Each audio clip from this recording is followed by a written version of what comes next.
പറയുമ്പോൾ കോട്ടും സൂട്ടും ഇട്ട് എവിടെയെങ്കിലും പോയി ഇരിക്കുന്ന, അല്ലെങ്കിൽ അധ്യാപികയായിരിക്കുന്ന, അല്ലെങ്കിൽ വക്കീലായിരിക്കുന്ന, ഏതെങ്കിലും ഒരു പ്രൊഫഷനിൽ ഒരു മുറിയിൽ AC റൂമിൽ ഇരിക്കുന്ന ഒരാളെ നിങ്ങൾ സങ്കല്പിക്കുകയേ വേണ്ട. എല്ലാ സ്ത്രീകളും ജോലി ചെയ്യുന്ന സ്ത്രീകളാണ്. ജോലി ചെയ്യുന്ന ഒരു സ്ത്രീയെ സംബന്ധിച്ചിടത്തോളം ഇപ്പം നമ്മൾ വിചാരിക്കുക നമ്മുടെ ജോലി ഇന്ന സാധനങ്ങളാണ്, ഞാൻ 10 മണിക്ക് തുടങ്ങി 11:30 അത് അവസാനിപ്പിക്കുമെന്ന് വിചാരിച്ചാലും 11:30 അവസാനിപ്പിക്കുക എന്ന് പറയുന്ന ഒരു ഹിമാലയൻ ടാസ്ക് ആയിരിക്കും. കാരണം നമ്മുടെ ജോലി മാത്രമല്ല, കൂട്ടത്തിൽ കുറേ സാധനങ്ങൾ വന്നുകൊണ്ടേയിരിക്കും. കുട്ടികൾ വിളിക്കും, ബാക്കിയുള്ളവർ വിളിക്കും, അങ്ങോട്ട് നടക്കേണ്ടി വരും, ഇങ്ങോട്ട് നടക്കേണ്ടി. ഈ നടത്തത്തിൻ്റെ ഇടയിൽ എന്താവും, നമ്മുടെ സമയം ലാഗാവും. അതുകൊണ്ട് തന്നെ നമ്മുടെ ആ പ്രൊഫഷണൽ സാധനം നമ്മൾ പ്രതീക്ഷിക്കണ്ട. നടന്നു പോകുന്നേ, ഞാൻ പറയുന്ന കുട്ടി കാര്യങ്ങൾ പറഞ്ഞു പോകുന്നേ, ഭയങ്കര പ്രസംഗമായിട്ടൊന്നും വിചാരിക്കില്ല. പ്രസംഗിക്കാൻ ഇതിൽ മാത്രം വലിയ സാധനം പറയാൻ ഞാൻ വന്നിട്ടില്ല. എനിക്ക് നിങ്ങൾക്ക് അറിയാവുന്ന ചില കാര്യം നമ്മൾ ഒന്നുകൂടി ഊന്നി പറയുന്നതിൻ്റെ ഒരു ഗുണം, നമ്മൾ ഒന്ന് അഫേം ചെയ്യാൻ വേണ്ടിയിട്ട് വന്നിരിക്കുകയാണല്ലോ. നമ്മുടെ ഉള്ളിലുള്ള കുറേ കാര്യങ്ങൾ ഒന്നുകൂടി ഉറപ്പിക്കാൻ വേണ്ടി വന്നിരിക്കുന്ന ആൾക്കാർ. എനിക്ക് ഉറപ്പാണ് നിങ്ങൾ ഒരിക്കലും സാധാരണക്കാരായ പ്രവർത്തകരാവില്ല. അതിനൊരു ഒറ്റ ഗ്രേഡ് അപ്പുറത്തുള്ള മനുഷ്യന്മാരായിരിക്കും. അതുകൊണ്ടാണ് ഇത്തരത്തിലൊരു പ്രവൃത്തി ദിവസം നമ്മളൊരു ക്യാമ്പ് നിശ്ചയിക്കുകയും ക്യാമ്പിലേക്ക് എത്തിച്ചേരണം എന്നാവശ്യപ്പെടുകയും ചെയ്യുമ്പോൾ നിങ്ങൾ ഒരുപാട് കാര്യങ്ങളെ, പ്രയോറിറ്റി കാര്യങ്ങളെ മാറ്റി വെച്ചുകൊണ്ട് ഇത്തരത്തിലൊരു ക്യാമ്പിലേക്ക് എത്തിപ്പെട്ടിട്ടുള്ളത്. അതുകൊണ്ട് തന്നെ ഒരു ഗ്രേഡ് കൂടിയ വനിതാ ലീഗിൻ്റെ ആൾക്കാരായിട്ടാണ് ഞാൻ കാണുന്നത്. ഒരുപാട് കാലം മുമ്പ് കാണുന്ന മുഖങ്ങൾ ഇപ്പോഴും എൻ്റെ മുന്നിലിരിക്കുന്നുണ്ട്. അങ്ങനെയുള്ള ആളുകളാണ് ഇവിടെ വന്നിരിക്കുന്നത്. ആ ആളുകളെ സംബന്ധിച്ചിടത്തോളം ഇനി എന്താണ് ലീഗ്, എന്തിനായിരുന്നു ലീഗ്, 75 വർഷം കൊണ്ട് ലീഗ് എന്ത് നേടി എന്നുള്ളതിനെ പറ്റി നമ്മൾ പഠിപ്പിക്കേണ്ട ആവശ്യമൊന്നുമില്ല.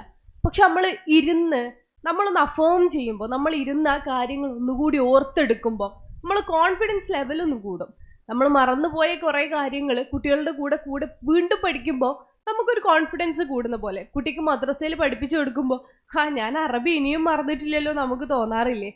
കുട്ടികൾക്ക് സ്കൂളിലെ കാര്യങ്ങൾ പഠിപ്പിച്ചു കൊടുക്കുമ്പോൾ, ഹിന്ദിയൊക്കെ പഠിപ്പിച്ചു കൊടുക്കുമ്പോൾ, ഞാനിത് 4ാം ക്ലാസ്സിലൊക്കെ പഠിച്ച, 5ാം ക്ലാസ്സിൽ തോറ്റിട്ടുണ്ടാവും, വന്നാലും പറയും ഞാനിത് 4ാം ക്ലാസ്സിലൊക്കെ പഠിച്ചത്. പക്ഷെ നമുക്ക് തന്നെ ഒരു അഭിമാനം തോന്നും ഇവരെ കൂടെ ഇരുന്ന് പഠിക്കുമ്പോൾ, അല്ലെങ്കിൽ അവരെ പഠിപ്പിച്ചു കൊടുക്കുമ്പോൾ. നമ്മൾ അഫേം ചെയ്യാണ് ചില കാര്യങ്ങൾ, പുതുതായ കാര്യങ്ങൾ പഠിക്കുക എന്നല്ല, അതിനപ്പുറത്തേക്കുള്ള കാര്യങ്ങൾ നമ്മൾ ഉള്ളിൽ ഒന്നുകൂടി ഉറപ്പിക്കുക. ഇത്തരത്തിലൊരു സംഗമത്തിൻ്റെ ഉദ്ദേശം അത് തന്നെയാണ്. നമ്മൾ ഉള്ളിൽ ഉറപ്പിക്കാൻ പോവാണ്.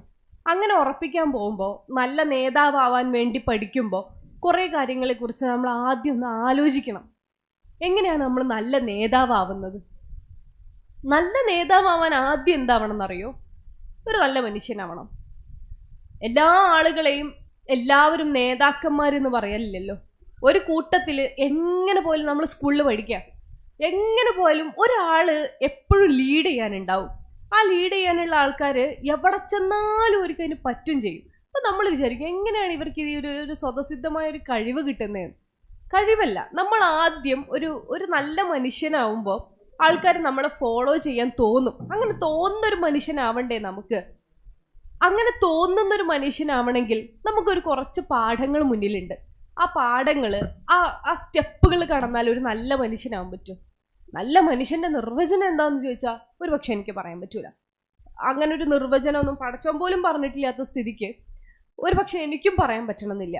ഇന്ന മതത്തിൽപ്പെട്ട ആൾക്കാരാണ്, ഇന്ന ജാതിയിൽപ്പെട്ട ആൾക്കാരാണ്, ഇന്ന സ്വഭാവമുള്ള ആൾക്കാരാണ്, ഏതെങ്കിലും ഒരു ക്യാരക്ടറിസ്റ്റിക്സിൽ ഇങ്ങനൊരു സാധനത്തിലേക്ക് നമുക്ക് അതിന് ചുരുക്കാൻ പറ്റൂല.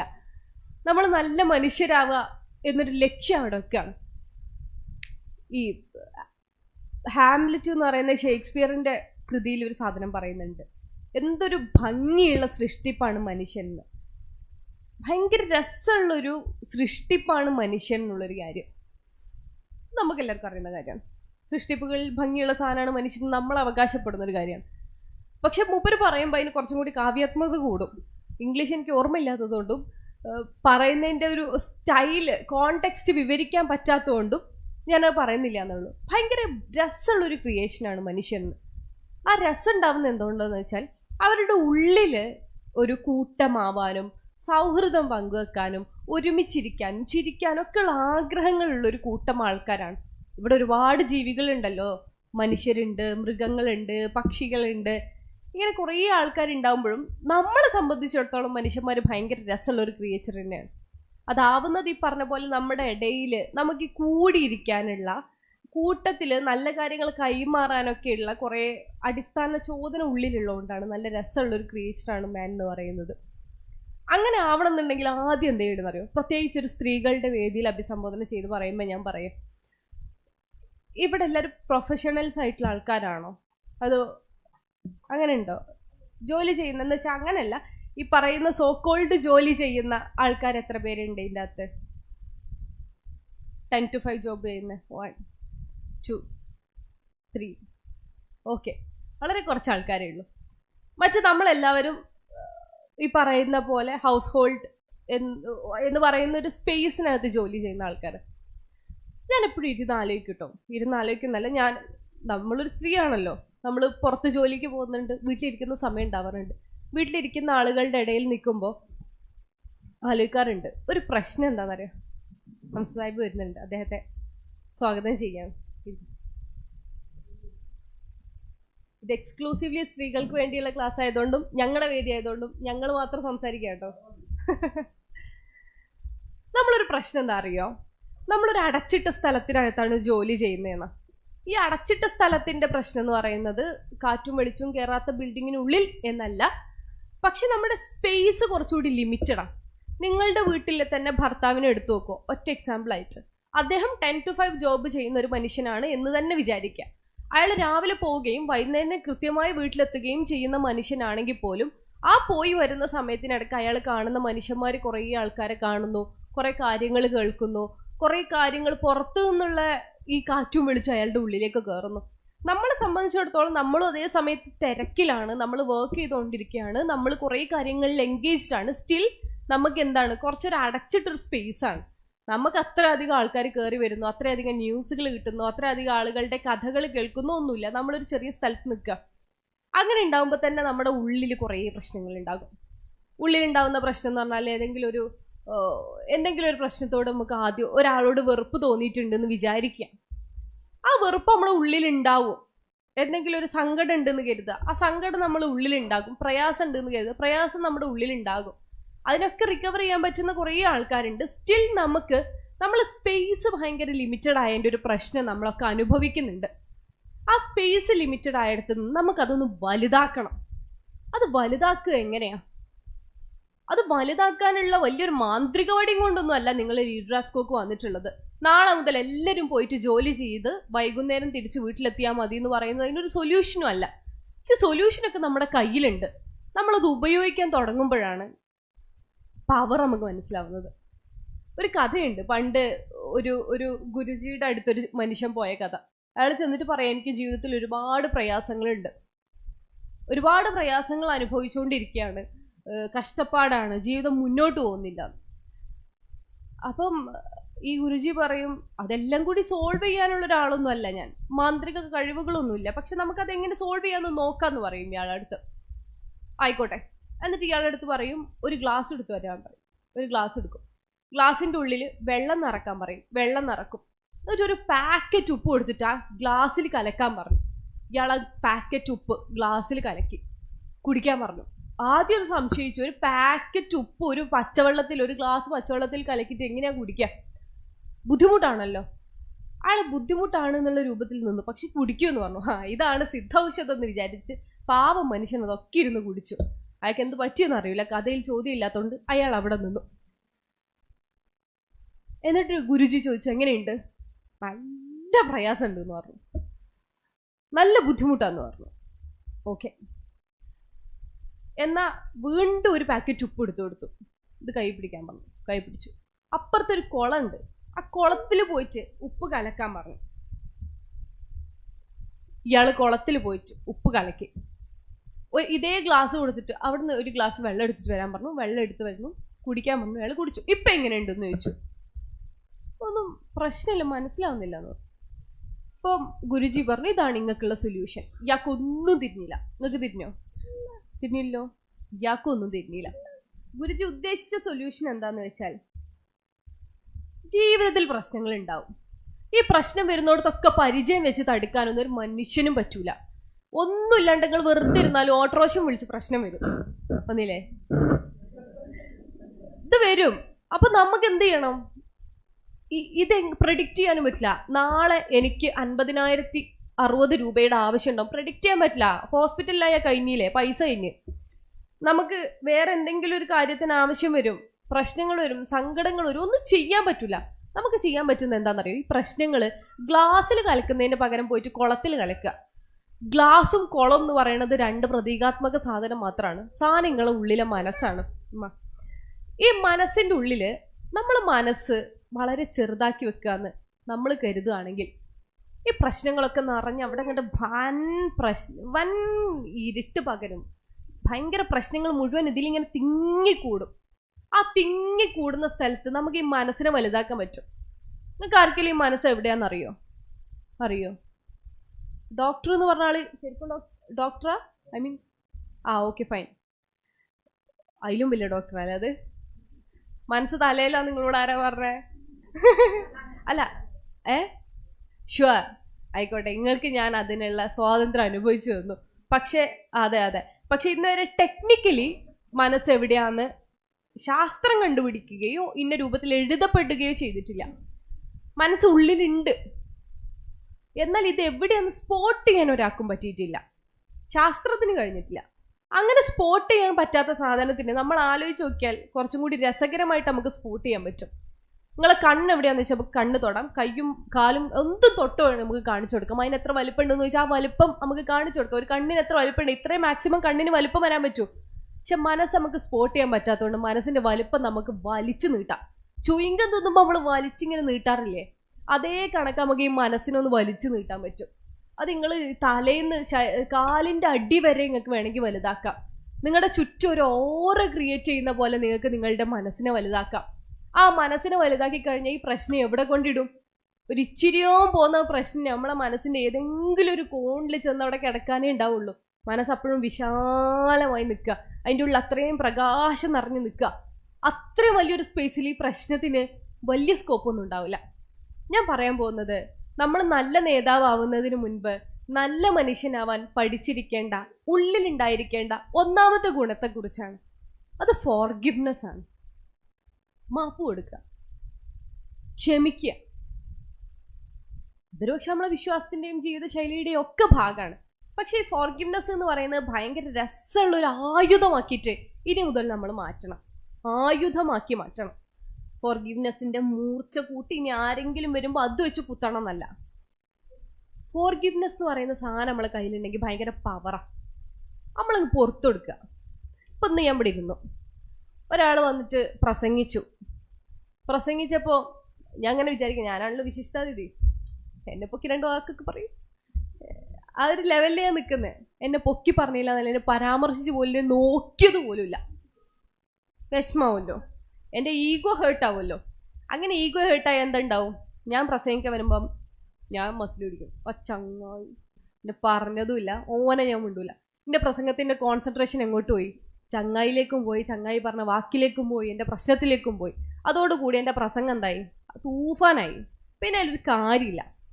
എന്നാൽ ഈ സാധനം എന്നെ ബാധിക്കാം. ഇത് നമ്മൾ അറിയും, ഇത് ഞാൻ അറിയൊന്നുമില്ല, ഞാൻ ഭയങ്കര പുണ്യാളത്തി, നിങ്ങളെന്നെ മെൻഷൻ ചെയ്തില്ലേ എന്നൊന്നും ചോദിക്കണ്ട. മനുഷ്യന്മാരാകുമ്പോൾ പ്രശ്നങ്ങളുണ്ടാവും, നമ്മൾ അറിയും. അറിയാതിരിക്കുക എന്നൊക്കെ പറയുന്ന ഒരു വേറെ ലെവൽ. നിങ്ങൾ അത്രയും നല്ല മനുഷ്യന്മാരാണെങ്കിൽ ഭയങ്കര സന്തോഷം. ഞാൻ അത്ര നല്ല മനുഷ്യനല്ല, ഞാൻ അറിയും. പക്ഷെ അറിയുന്ന സമയത്ത് അത് സാരില്ലടോ എന്ന് നമ്മളോട് തന്നെ പറയാൻ ശ്രമിച്ചാൽ അത് ഭയങ്കര രസമായിരിക്കും. ദ ആർട്ട് ഓഫ് ഫോർഗിവ്നെസ് എന്ന് പറയുന്ന ഒരു പുസ്തകമുണ്ട്.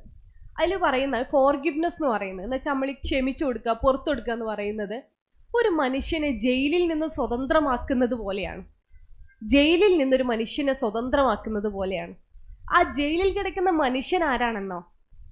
അത് നിങ്ങളാണ്, നമ്മളാണ്. നമ്മൾ ഒരാളോട് ക്ഷമിച്ചു കൊടുത്താൽ, നമ്മൾ ഒരാളോട് പുറത്തു കൊടുത്താൽ, നമ്മൾ അയാളുടെ ഒരു വിഷയം മനസ്സിലേക്ക് പ്രശ്നമാക്കാതെ എടുത്താൽ സാരമില്ല, അത് സ്വാഭാവികമായിട്ട് പറ്റിപ്പോകുന്ന ഒരു വിഷയമല്ലേ, എനിക്ക് പ്രശ്നമില്ല എന്ന് പറയുന്നതോട് കൂടിയിട്ട് നമ്മൾ അയാളെ അല്ല സ്വതന്ത്രനാക്കുന്നത്. നമ്മൾ നമ്മുടെ ചിന്തയുടെ കെട്ടുപാടുകളിൽ നിന്ന് നമ്മളെ സ്വതന്ത്രമാക്കുക. അതോട് കൂടിയിട്ട് പിന്നെ ആ പ്രശ്നത്തിന് അവിടെ സ്കോപ്പില്ലല്ലോ. അത്ര വലിയ പ്രതികാരം വീട്ടേണ്ട ആവശ്യമൊന്നുമില്ല. എല്ലാത്തിലും ഫോർഗിവ്നെസ് ഒന്നുമല്ല ഞാൻ പറയുന്നത്. പക്ഷേ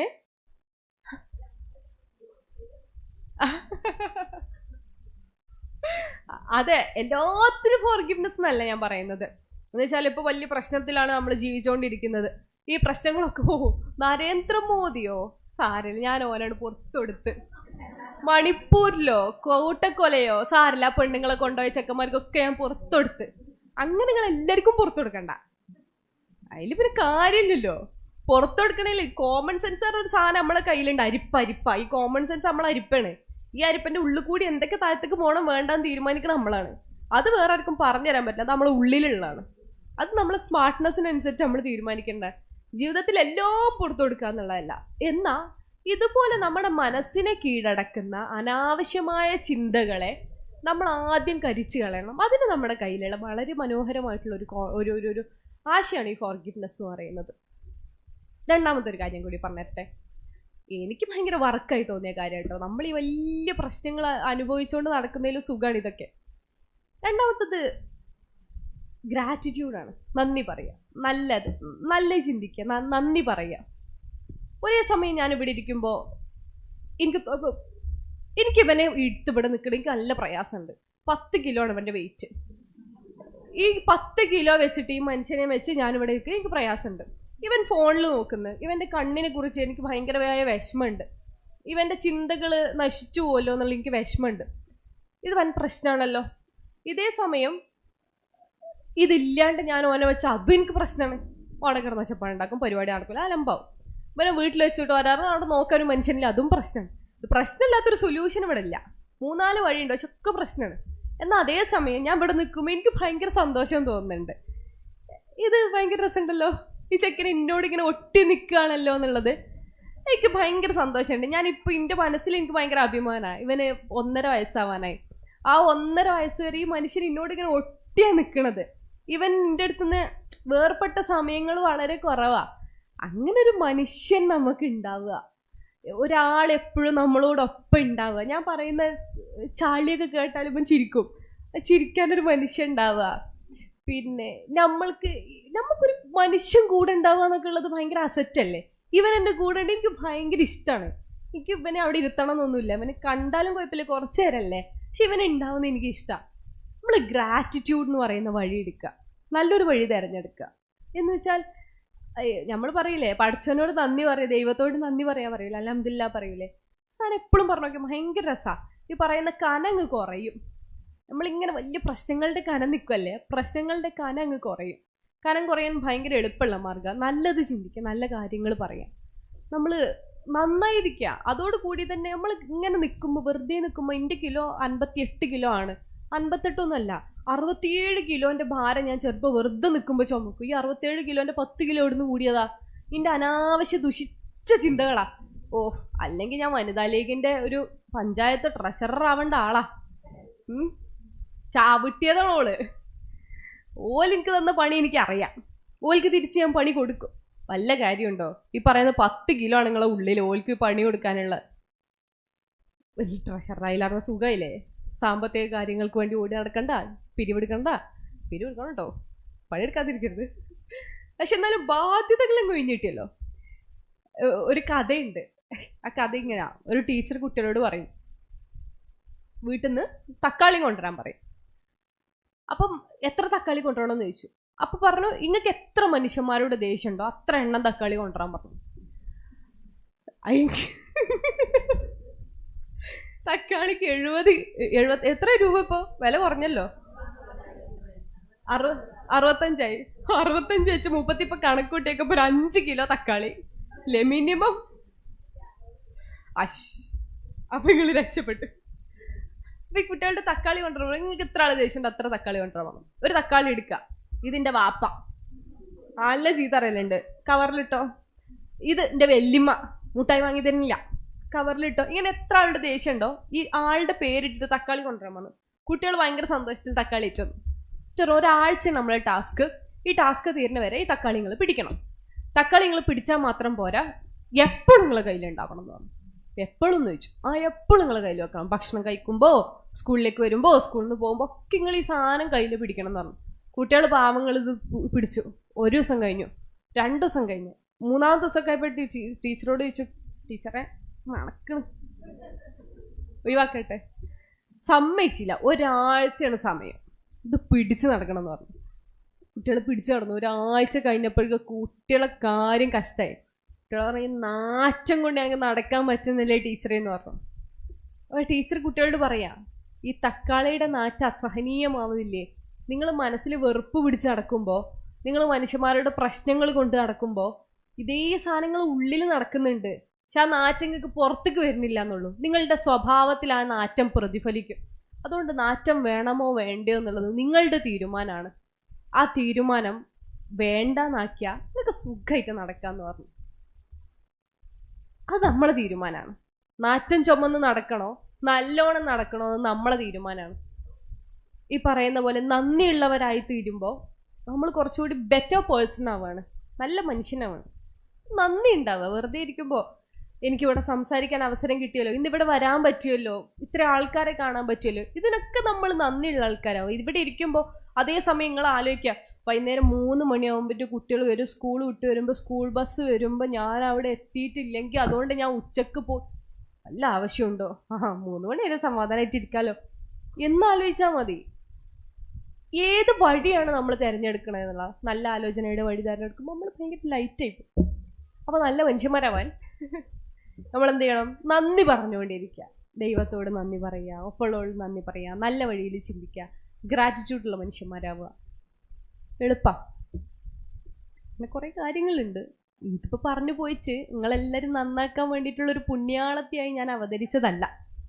വളരെ ബേസിക് ആയിട്ടുള്ള ചില കാര്യങ്ങൾ പറഞ്ഞതാണ്. സ്വാഭാവികമായും ഒരു വീട്ടിൽ ജോലി ചെയ്യുന്ന, വീട്ടിലിരിക്കുന്ന മനുഷ്യർ എന്നുള്ള രൂപത്തിൽ നമ്മൾ പേറുന്ന ആത്മസംഘർഷം എന്ന് പറയുന്നത് വളരെ വലുതാണ്. ആ ആത്മസംഘർഷങ്ങൾക്ക് അയവ് വരുത്താതെ രാഷ്ട്രീയത്തെക്കുറിച്ച് സംസാരിക്കുമ്പോൾ ഐ ഫീൽ പോയിന്റ്ലെസ്. എന്ന് വെച്ചാൽ ഇതൊന്നും അല്ലാണ്ട് ഇഷ്ടംപോലെ പ്രശ്നങ്ങളായി നിൽക്കുന്ന ഒരു മനുഷ്യനോട് വരൂ നമുക്ക് ഒരു പ്രൊട്ടസ്റ്റ് നടത്താനുണ്ട്, താനും പോടാടുന്ന് ഇവിടുത്തെ പ്രശ്നം ആദ്യം തീർക്കട്ടെ അറിയാം. പ്രത്യേകിച്ച് നേരത്തെ സഫർക്ക് പറഞ്ഞു വീട്ടിൽ രാഷ്ട്രീയം പറയുന്നതിനൊരു പരിധി ഉണ്ട് എന്ന്. പരിധി ഉണ്ട്, ഞാൻ അംഗീകരിക്കുന്നു. ഒരു സ്ത്രീ എന്ന നിലയിൽ തന്നെ ഞാൻ അംഗീകരിക്കുന്നു. കാരണം ഞാനൊക്കെ എല്ലായ്പ്പോഴും ഭയങ്കര പ്രസംഗിച്ച് നടന്ന ആളാണ്. വീട്ടിൽ നമ്മൾ രാഷ്ട്രീയം പറയണം, തീന്മേശയിൽ നമ്മൾ രാഷ്ട്രീയം പറയണം.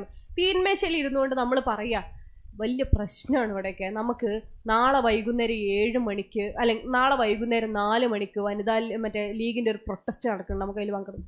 ഇത് കേൾക്കണ വീട്ടമ്മ ആദ്യം സാധനം എവിടെ ഓടുക? നാളെ 4 മണിക്ക് പ്രൊട്ടസ്റ്റ് എന്നല്ല, നാളെ 4 മണിയാകുമ്പോൾ എൻ്റെ കുട്ടികൾ വരും, ഓൾ സ്കൂൾ ബസ്സിൽ നിന്ന് വീട്ടിലാക്കണം, വീട്ടിലാക്കിയിട്ട് ഒരു ഭക്ഷണം കൊടുക്കണം, അത് കഴിഞ്ഞിട്ട് വേണമെങ്കിൽ 5 മണിക്കൊക്കെ ഇതേ ഓടുള്ളൂ. കാരണം അത് നമ്മൾ വർക്ക് പ്ലേസ് ആണ്, നമ്മൾ ജോലി ചെയ്യുന്നൊരു സ്ഥലമാണ്. അവിടെ നമുക്ക് കുറേ കാര്യങ്ങൾ ക്രോഡീകരിക്കാനുണ്ട്. ഈ പ്രശ്നങ്ങൾ, പ്രഷറുകൾ വിട്ടൊഴിയാതെ പുറത്തുനിന്നുള്ളൊരു രാഷ്ട്രീയം നമ്മൾ ഉള്ളിൽ കയറൂല. കാരണം അത്രയും വലിയ പ്രശ്നങ്ങളുടെയോ പ്രയാസങ്ങളുടെയോ ഒക്കെ നടുവിലായിരിക്കും ആന്തരികമായി ഒരു പക്ഷെ ഒരു സ്ത്രീ ജീവിച്ചുകൊണ്ടിരിക്കുന്നത്. എല്ലാ സ്ത്രീകളും പ്രശ്നങ്ങളുടെയോ ഇത്തരത്തിലുള്ള വിഷയങ്ങളുടെ മാറാപ്പാണെന്ന് സ്ഥാപിക്കാൻ ഞാൻ ശ്രമിക്കുന്നേയില്ല. സ്റ്റിൽ ഒരു സ്ത്രീ എന്ന നിലയിൽ ഞാൻ മനസ്സിലാക്കുന്നത് നമ്മുടെ ഉള്ളിലൊക്കെ പുറത്തേക്ക് കാണാത്ത ചില കാര്യങ്ങളുണ്ട്. ആ ചില കാര്യങ്ങളെ ലഘൂകരിക്കാതെ നമുക്ക് പുറത്തുനിന്നുള്ള രാഷ്ട്രീയത്തെക്കുറിച്ചുള്ള സംവാദമോ സംസാരമോ സാധ്യമല്ല തന്നെ. അതുകൊണ്ട് ചെറിയ ചില ടെക്നിക്കുമായിട്ട് നമുക്കൊരു ബെറ്റർ ഹ്യൂമൻ ബീയിങ് ആവാൻ ആദ്യം നോക്കാം. കുട്ടികൾ വന്ന് എന്തെങ്കിലും കാര്യത്തെക്കുറിച്ച് സംസാരിക്കുമ്പോൾ പോയിരുന്ന് ഹോംവർക്ക് ചെയ്യ് എന്ന് അട്ടഹസിക്കാൻ മാത്രമല്ലാണ്ട് പറഞ്ഞോ എന്ന് പറയാൻ നമുക്ക് പഠിച്ചുകൊണ്ടിരിക്കാം. വിഷമാണ്, ഭയങ്കര ഇടങ്ങാറുള്ള കാര്യമാണ്. എനിക്ക് 9 മണിക്ക് വരണം എന്നുണ്ടെങ്കിൽ 8:45 ഇവൻ കുളിച്ചിട്ടില്ലെങ്കിൽ എനിക്ക് ദേഷ്യം വരും. പക്ഷെ ഓനോട് ദേഷ്യപ്പെട്ടു എന്ന് വിചാരിച്ചിട്ട് ഒന്നും നടക്കാൻ പോകുന്നില്ല.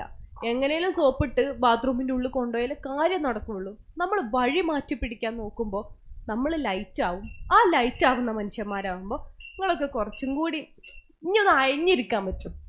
ഇവിടെ ഇങ്ങനെ മസിൽ പിടിച്ചിരിക്കുന്നതിന് പകരം അയഞ്ഞിരിക്കാൻ പറ്റും. എന്നിട്ട് നമുക്ക് പറയേണ്ട കുറേ കാര്യങ്ങളുണ്ട്. ലീഡർഷിപ്പിനെ കുറിച്ച് പിന്നെ പറയാം. അതിനു മുമ്പ് വേറൊരു ലീഡറെ പരിചയപ്പെടുത്തണമെന്ന് എനിക്ക് ആഗ്രഹമുണ്ട്. ഇവിടെ ഇരിക്കുന്ന ഓരോ ആളുകളും ലീഡേഴ്സാണ്. എണ്ണി പറഞ്ഞ ഓരോരുത്തരും ലീഡേഴ്സാണ്. ഓരോരുത്തർക്കും പറയാനുള്ള പല ക്വാളിറ്റീസും ഉണ്ട്. ഇപ്പോൾ ഷർഫിനിസ ടീച്ചർ ഇവിടെ ഉണ്ടായിരുന്നു. ഞാൻ ഇവിടെ കോഴിക്കോട് ലോ കോളേജിൽ LLBക്ക് പഠിച്ച ഒരാളാണ്. ആ LLBക്ക് പഠിക്കുന്ന സമയം മുതലേ ഹരിതയിൽ രാഷ്ട്രീയ പ്രവർത്തനമൊക്കെ ആയിട്ടുണ്ട്. അപ്പോൾ ഹരിതയുടെ ജില്ലാ സെക്രട്ടറി എന്നൊക്കെ പറയുന്ന ജില്ലാ ട്രഷററായിട്ട് ഞാൻ തുടങ്ങുന്നത്. ആ സമയത്ത് നമ്മൾ ആരും അല്ല, ഇപ്പം ആരോ ആണെന്നല്ല അവകാശപ്പെടുന്നത്.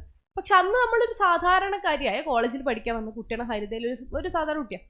ആ സമയത്ത് ഞങ്ങൾ ഷർഫിനിസ ടീച്ചറുടെ നാട്ടിൽ ഒരു കോളേജിൽ ഹരിതയുടെ ഒരു പരിപാടിക്ക് പോയി. ടീച്ചർ അവിടെ ഉണ്ടായിരുന്നു. അപ്പം ടീച്ചർ അവിടെ ഉണ്ടായിരുന്നു എന്ന് മാത്രമല്ല, അപ്പം നമ്മൾ ഭയങ്കര പരിഗണനയോട് കൂടിയിട്ടാണ് മൂപ്പത്തി കൈകാര്യം ചെയ്യുന്നത്. ഇത് ഞാൻ പഠിച്ച സ്കൂളാണ്, ഈ സ്കൂളിനെ പറ്റിയിട്ട് മൂപ്പരി കുറേ കാര്യങ്ങൾ നമ്മളെടുത്ത് പറയുന്നു. ഓരോ കാര്യങ്ങളിലും വെറുതെ നമുക്ക് ഒരു പരിഗണന തരുന്നു. അപ്പം ആദ്യമായിട്ട് രാഷ്ട്രീയത്തിൽ സംഘടനാ ചുമതലയൊക്കെ വഹിക്കുന്ന ഒരു സമയത്ത് നമ്മളെ സംബന്ധിച്ചിടത്തോളം ഭയങ്കര സംഭവമാണ് ഒരാൾ നമ്മളെ പേര് വിളിച്ച് നമ്മളെ കൂടെ ചേർത്ത് നിർത്തുന്നു എന്ന് പറയുന്നത്. ഒരിക്കലും മറക്കാൻ പറ്റാത്ത കുറേ വലിയ കാര്യങ്ങളിലേക്കുള്ള ചെറിയ ചുവടുവെപ്പുകളിൽ നമ്മുടെ ഷർഫുൽ ടീച്ചർ എൻ്റെ കൂടെ ഉണ്ടായിരുന്നു. ഞാൻ ഓരോരുത്തരുടെയും പേരെടുത്ത് പറയല്ല. ഇപ്പൊ സഫർക്ക് ഇവിടെ സംസാരിച്ചപ്പോൾ പറഞ്ഞു, നമ്മളെല്ലാപ്പോഴും പറയുന്നതാണ് പ്രസംഗിക്കുമ്പോൾ കുറേ ഔപചാരികത അങ്ങ് ഒഴിവാക്കാതെ. ഔപചാരികത ഒഴിവാക്കുന്നതോട് കൂടി കുറേ സമയം ലാഭിക്കുന്നു. എന്നാൽ ഒരു മനുഷ്യൻ ഓരോരുത്തരുടെയും പേരെടുത്ത് പറയുമ്പോൾ അതൊരു നേതാവിനുള്ള ക്വാളിറ്റിയാണ്. ഞാൻ നിങ്ങളെല്ലാവരും എൻ്റേതാണ്, നമ്മളെല്ലാവരും ഒരുമിച്ചുള്ളതാണ്, നിങ്ങളെല്ലാവരും പരിഗണിക്കപ്പെടേണ്ടവരാണ് എന്നൊരാളെ ഫീൽ ചെയ്യിപ്പിക്കാൻ പറ്റുന്നുണ്ടെന്നുണ്ടെങ്കിൽ അതൊരു നേതാവിൻ്റെ ക്വാളിറ്റിയാണ്. ഹംസക്ക് ഇവിടെ ഇരിക്കുന്നുണ്ട്, ഒരുപാട് വർഷങ്ങളായിട്ട് നമ്മൾ കാണുന്നതാണ്. ടീച്ചർ എല്ലാവരും ഓരോ മനുഷ്യരും എന്തെങ്കിലും ഒരു കഴിവ് കൊണ്ട് അവിടെ എത്തിയ മനുഷ്യരാണ്. പക്ഷേ മുസ്ലിം ലീഗിൻ്റെ ചരിത്രം പറയുമ്പോൾ ഒരു പരിധി വരെ നമുക്ക് അതിലും വലുതൊന്നും പറയില്ല, പക്ഷെ ഭയങ്കര ലെജൻസ് ആയിട്ടുള്ള കുറേ ലീഡേഴ്സിനെ പരിചയപ്പെടുത്താനും പറ്റും. ലീഡർ എന്ന് പറയുമ്പോൾ എപ്പോഴും നമ്മളിങ്ങനെ മനസ്സിൽ കുറേ ചിത്രങ്ങൾ വരും. നമുക്ക് APJ അബ്ദുൽ കലാം എന്നോ പിന്നെ ഈ പറയുന്ന കുറേ ആൾക്കാർ, ഇപ്പം ആരുടെ പേരെടുത്ത് പറയണമെന്ന് നമുക്ക് സംശയം തോന്നുന്ന രൂപത്തിൽ കുറേ പേരുകൾ ഒരു ലീഡർ എന്ന് പറയുമ്പോൾ നമ്മുടെ മനസ്സിലേക്ക് വരും. പക്ഷെ എന്നെ സംബന്ധിച്ചിടത്തോളം വളരെ പേഴ്സണൽ ആയിട്ടുള്ള കാര്യമാണ്. എന്നെ സംബന്ധിച്ചിടത്തോളം മനസ്സിലേക്ക് വരാറുള്ളത് ഒരു മുസ്ലിം ലീഗ് നേതാവിൻ്റെ ചിത്രമാണ്. ഏറ്റവും മികച്ച നേതാവ് ആരാണ് എന്ന ചോദ്യത്തിന് എന്നെ സംബന്ധിച്ചിടത്തോളം മനസ്സിലേക്ക് വരുന്നത് CH. സത്യം പറഞ്ഞാൽ CH അല്ല. അത് CH മോശമായിട്ടല്ല. MC എന്ന് പറയുന്ന MC വടകരയില്ലേ, നമ്മളെ ഒരുപാട് ചരിത്രങ്ങൾ എഴുതുന്ന ആള്. MC എപ്പോഴും പറയാവുന്ന ഒരു കാര്യമുണ്ട്, നമ്മൾ ആ ഓട്ടത്തിന് എന്താ പറയുക, നമ്മൾ ഒരു 4-5 ആൾക്കാരുണ്ടാവും, റിലേ അല്ലേ, അടുത്ത ഒരു കോലടുത്തൊക്കെ കൈമാറ്റം ചെയ്യും. അങ്ങനെ ഒരു റിലേ ഓട്ടായിരുന്നു ഇത്. ആ റിലേൻ്റെ ഏറ്റവും ഒടുവിൽ വന്ന ആളായിരുന്നു CH. അപ്പം മോനെ ഓടി മുന്നിലെത്തിയത് കണ്ടപ്പോൾ നമ്മളത് CH മാത്രമാണെന്ന് ധരിച്ചു. CH മോശമെന്ന് ഞാൻ പറയാൻ ശ്രമിക്കുകയല്ല, പക്ഷെ ഒപ്പം ഓടിയ, പുറകെ ഓടിയ, മുന്നേ ഓടിയ കുറേ മനുഷ്യന്മാരും ഉണ്ട്. അപ്പം ഇതൊക്കെ ഒരു കൂട്ടായ ഒരു എഫേർട്ടായിരുന്നു. എല്ലാവരും കൂടി ചേർന്നതുകൊണ്ടാണ് അതിനിത്ര ഭംഗി തോന്നിയത്. ഞാൻ പറയാൻ പോകുന്നത് സീതി സാഹിബിനെ കുറിച്ചാണ്. നിങ്ങൾക്ക് ആർക്കും അപരിചിതമായ ഒരു നാമമല്ല, അപരിചിതമായൊരു പേരും അല്ല. പക്ഷെ സീതി സാഹിബ് എന്ന് പറയുന്നത്, അതിനുശേഷം 75 വർഷം കഴിഞ്ഞു ലീഗ് എന്ന് പറയുന്ന ഒരു രാഷ്ട്രീയ പാർട്ടി രൂപീകരിച്ചിട്ട് വളരെ വിജയകരമായി പ്രവർത്തനം ആരംഭിച്ചിട്ട്, എന്നാൽ പോലും സീതി സാഹിബിനെ പരാമർശിക്കാതെ ഒരാൾ പോലും ഇന്നും ലീഗിൻ്റെ വേദി വിട്ടൊഴിയുന്നില്ല എന്ന് പറയുന്നത് അദ്ദേഹം ഉണ്ടാക്കി വെച്ചിട്ടുള്ള ഒരു ലീഡർഷിപ്പ് ഇമ്പാക്റ്റ് ആണ്. സാധാരണക്കാരനായൊരു മനുഷ്യൻ, നിങ്ങൾക്കറിയാലോ, ഈ നാട്ടുകാരന് പോലും അല്ലായിരുന്നു. നമ്മൾ കോഴിക്കോടും തലശ്ശേരിയും ഒക്കെ പ്രവർത്തന മണ്ഡലമായിട്ട് എടുത്ത സീതി സാഹിബ് ഈ നാട്ടുകാരനല്ല, കൊടുങ്ങല്ലൂർക്കാരനാണ്.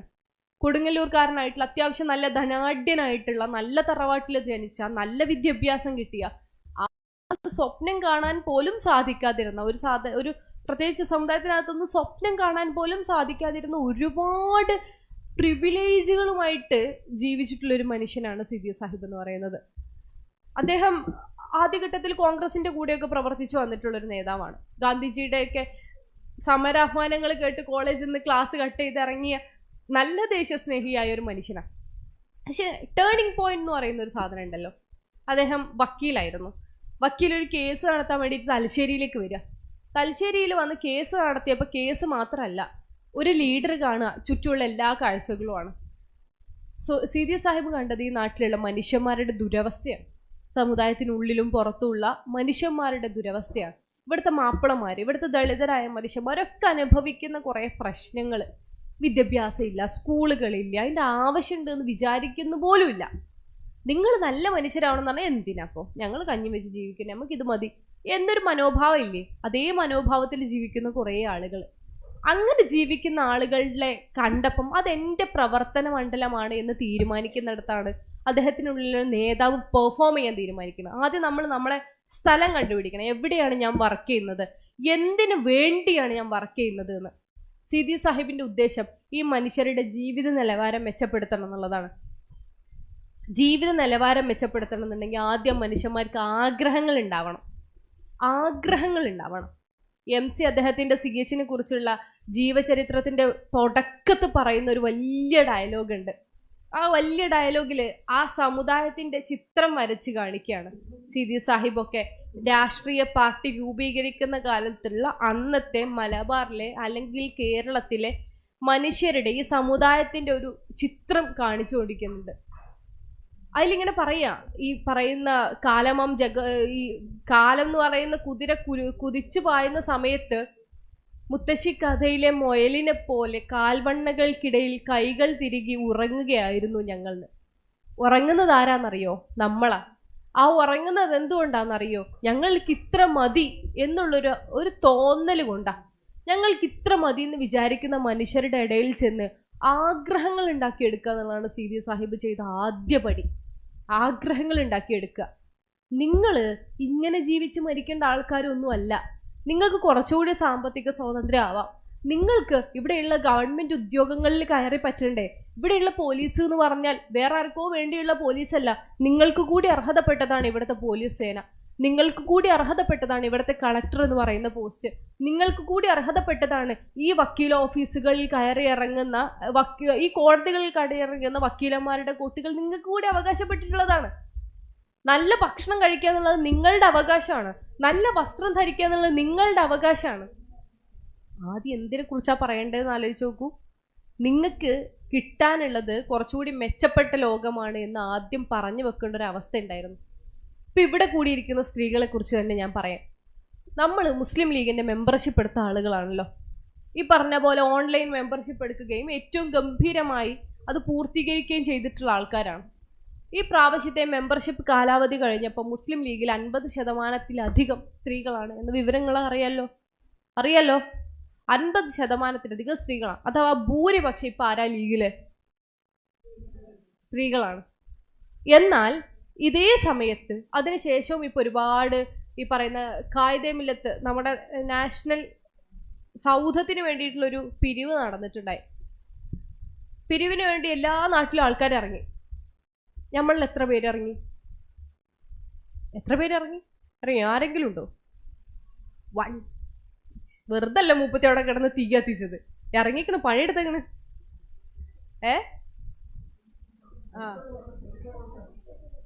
ഈ ഫോട്ടോയൊക്കെ പൂർത്തീകരിച്ചു. ഞാനും നമ്മൾ പെണ്ണുങ്ങളോടെ ചോദിക്കുന്നു കേട്ടോ.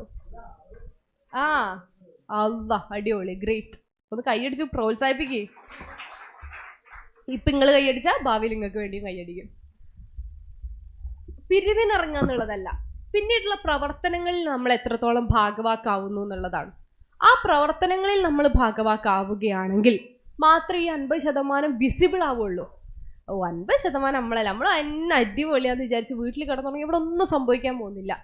എന്നാൽ അതേസമയം നമ്മൾ എടുക്കാനുള്ള കുറേ കാര്യങ്ങളുണ്ട്. അതിൽ നമ്മൾ എഫേർട്ട് എടുക്കുക. ഞാൻ പറയുന്നത് നാളെ മുതൽ പിരിവുകളിൽ നിങ്ങൾ പങ്കാളിയാവണം എന്നല്ല. അങ്ങനെയല്ല തുടങ്ങേണ്ടത്. എങ്ങനെ തുടങ്ങേണ്ടത് പറ. ഇനി കുറച്ചു നേരം നടന്നു. അവിടെ ഒരു ബേബി ഉണ്ടല്ലോ.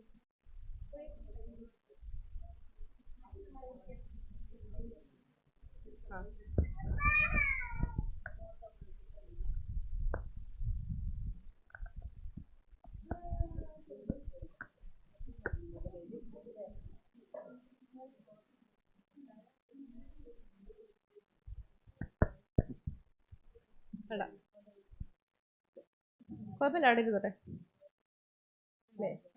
ഇനി കരയുമ്പോ നമുക്ക് ആക്ടിവിറ്റി മാറ്റാം. നമ്മൾ ചെയ്യുന്ന രാഷ്ട്രീയ പ്രവർത്തനത്തിന് ചിലപ്പോൾ വ്യത്യാസം ഉണ്ടാവും. ഉദാഹരണത്തിന് അതൊക്കെ എന്റെ ഭാഗമാണ്.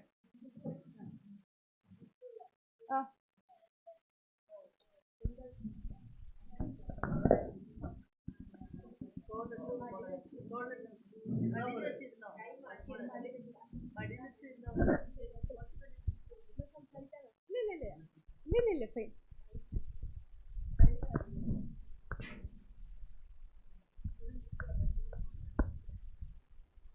നിങ്ങൾ മൈക്ക് തിരിക്കാതെ, സോറി, ക്യാമറ തിരിക്കേണ്ടത് വേണ്ടെന്നുള്ളതാണ് എൻ്റെ കംഫർട്ട് സോൺ. അപ്പൊ ഞാൻ പറയുന്നത് എന്താണെന്നറിയോ? ഇപ്പൊ ഇപ്പൊ മുസ്ലിം ലീഗ് ചെയ്യുന്ന അല്ലെങ്കിൽ നമ്മുടെ യൂത്ത് ലീഗിന്റെ ആൾക്കാർ ചെയ്യുന്ന MSFന്റെ ആൾക്കാർ ചെയ്യുന്ന അതേ അളവിലേക്ക് ഒരു ഒറ്റ ദിവസം കൊണ്ട് വനിതാ ലീഗിന്റെ ആൾക്കാർ അങ്ങ് ചാടി കടക്കുക എന്നുള്ളതല്ല നമ്മൾ പെർഫോം ചെയ്യുക എന്ന് പറയുന്നതിന്റെ അർത്ഥം. മുസ്ലിം ലീഗ് രൂപീകരിച്ച് കുറേ കാലം കഴിഞ്ഞ് രൂപീകരിക്കപ്പെട്ടതാണ്. 90കളുടെ അവസാനത്തിലല്ലേ നമ്മൾ വനിതാ ലീഗ്, 90കളുടെ തുടക്കത്തിലല്ലേ നമ്മൾ വനിതാ ലീഗ് ഉണ്ടാക്കുന്നത്. എന്ന് വെച്ചാൽ വളരെ ചെറിയ 10-25 വർഷമായിട്ടുള്ളൂ. 75 വർഷമായി മുസ്ലിം ലീഗ് എന്ന് പറയുന്ന രാഷ്ട്രീയ പാർട്ടി ഉണ്ടായിട്ട്. അതിനു മുൻപ് നമ്മൾ ഈ സംസാരിക്കുന്ന സമയത്തൊക്കെ അവിടെ വളരെ ശക്തരായിട്ടുള്ള വനിതാ നേതാക്കൾ നമുക്ക് ഉണ്ടായിട്ടുണ്ട്. പക്ഷെ ഒരു കൂട്ടം എന്നോളം ഒരു സംഘടിത പ്രവർത്തനം എന്നുള്ള രൂപത്തിൽ അത് ഉണ്ടാവുന്നില്ല. അതുകൊണ്ടാണ് നമ്മൾ വനിതാ ലീഗ് ഉണ്ടാക്കിയിട്ടുള്ളത്. വനിതാ ലീഗിന്റെ മുസ്ലിം ലീഗിന്റെ അത്ര പ്രായമില്ല. അപ്പൊ ഒരു ചാടുന്ന മാതിരി നമ്മൾ ചാടണമെന്നില്ല. പക്ഷെ നമ്മൾ ചാടാൻ ശ്രമിക്കേണ്ട സമയം അതിക്രമിച്ചിരിക്കുന്നു എന്നുള്ളതാണ്. ആ ശ്രമങ്ങളുടെ ഭാഗമായിക്കൊണ്ടാണ് ഈ ലീഡറാസ്കോ ഒക്കെ ഉണ്ടായിക്കൊണ്ടിരിക്കുന്നത്. ഈ പറഞ്ഞ പോലെ നമ്മൾ ഇപ്പൊ തുടങ്ങല്ലേ, ഈ തുടങ്ങുന്ന ആളുകള് ഒരു കുട്ടി നടന്നു തുടങ്ങുന്ന പോലെ തന്നെയാണ്. ഒരു കുട്ടി നടന്നു തുടങ്ങുമ്പോ എങ്ങനെ ഉണ്ടാവും? ആദ്യം പിച്ച് വെച്ച് ഇങ്ങനെ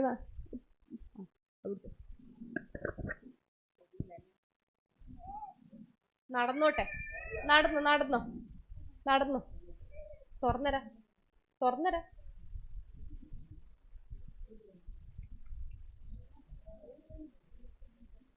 സമയം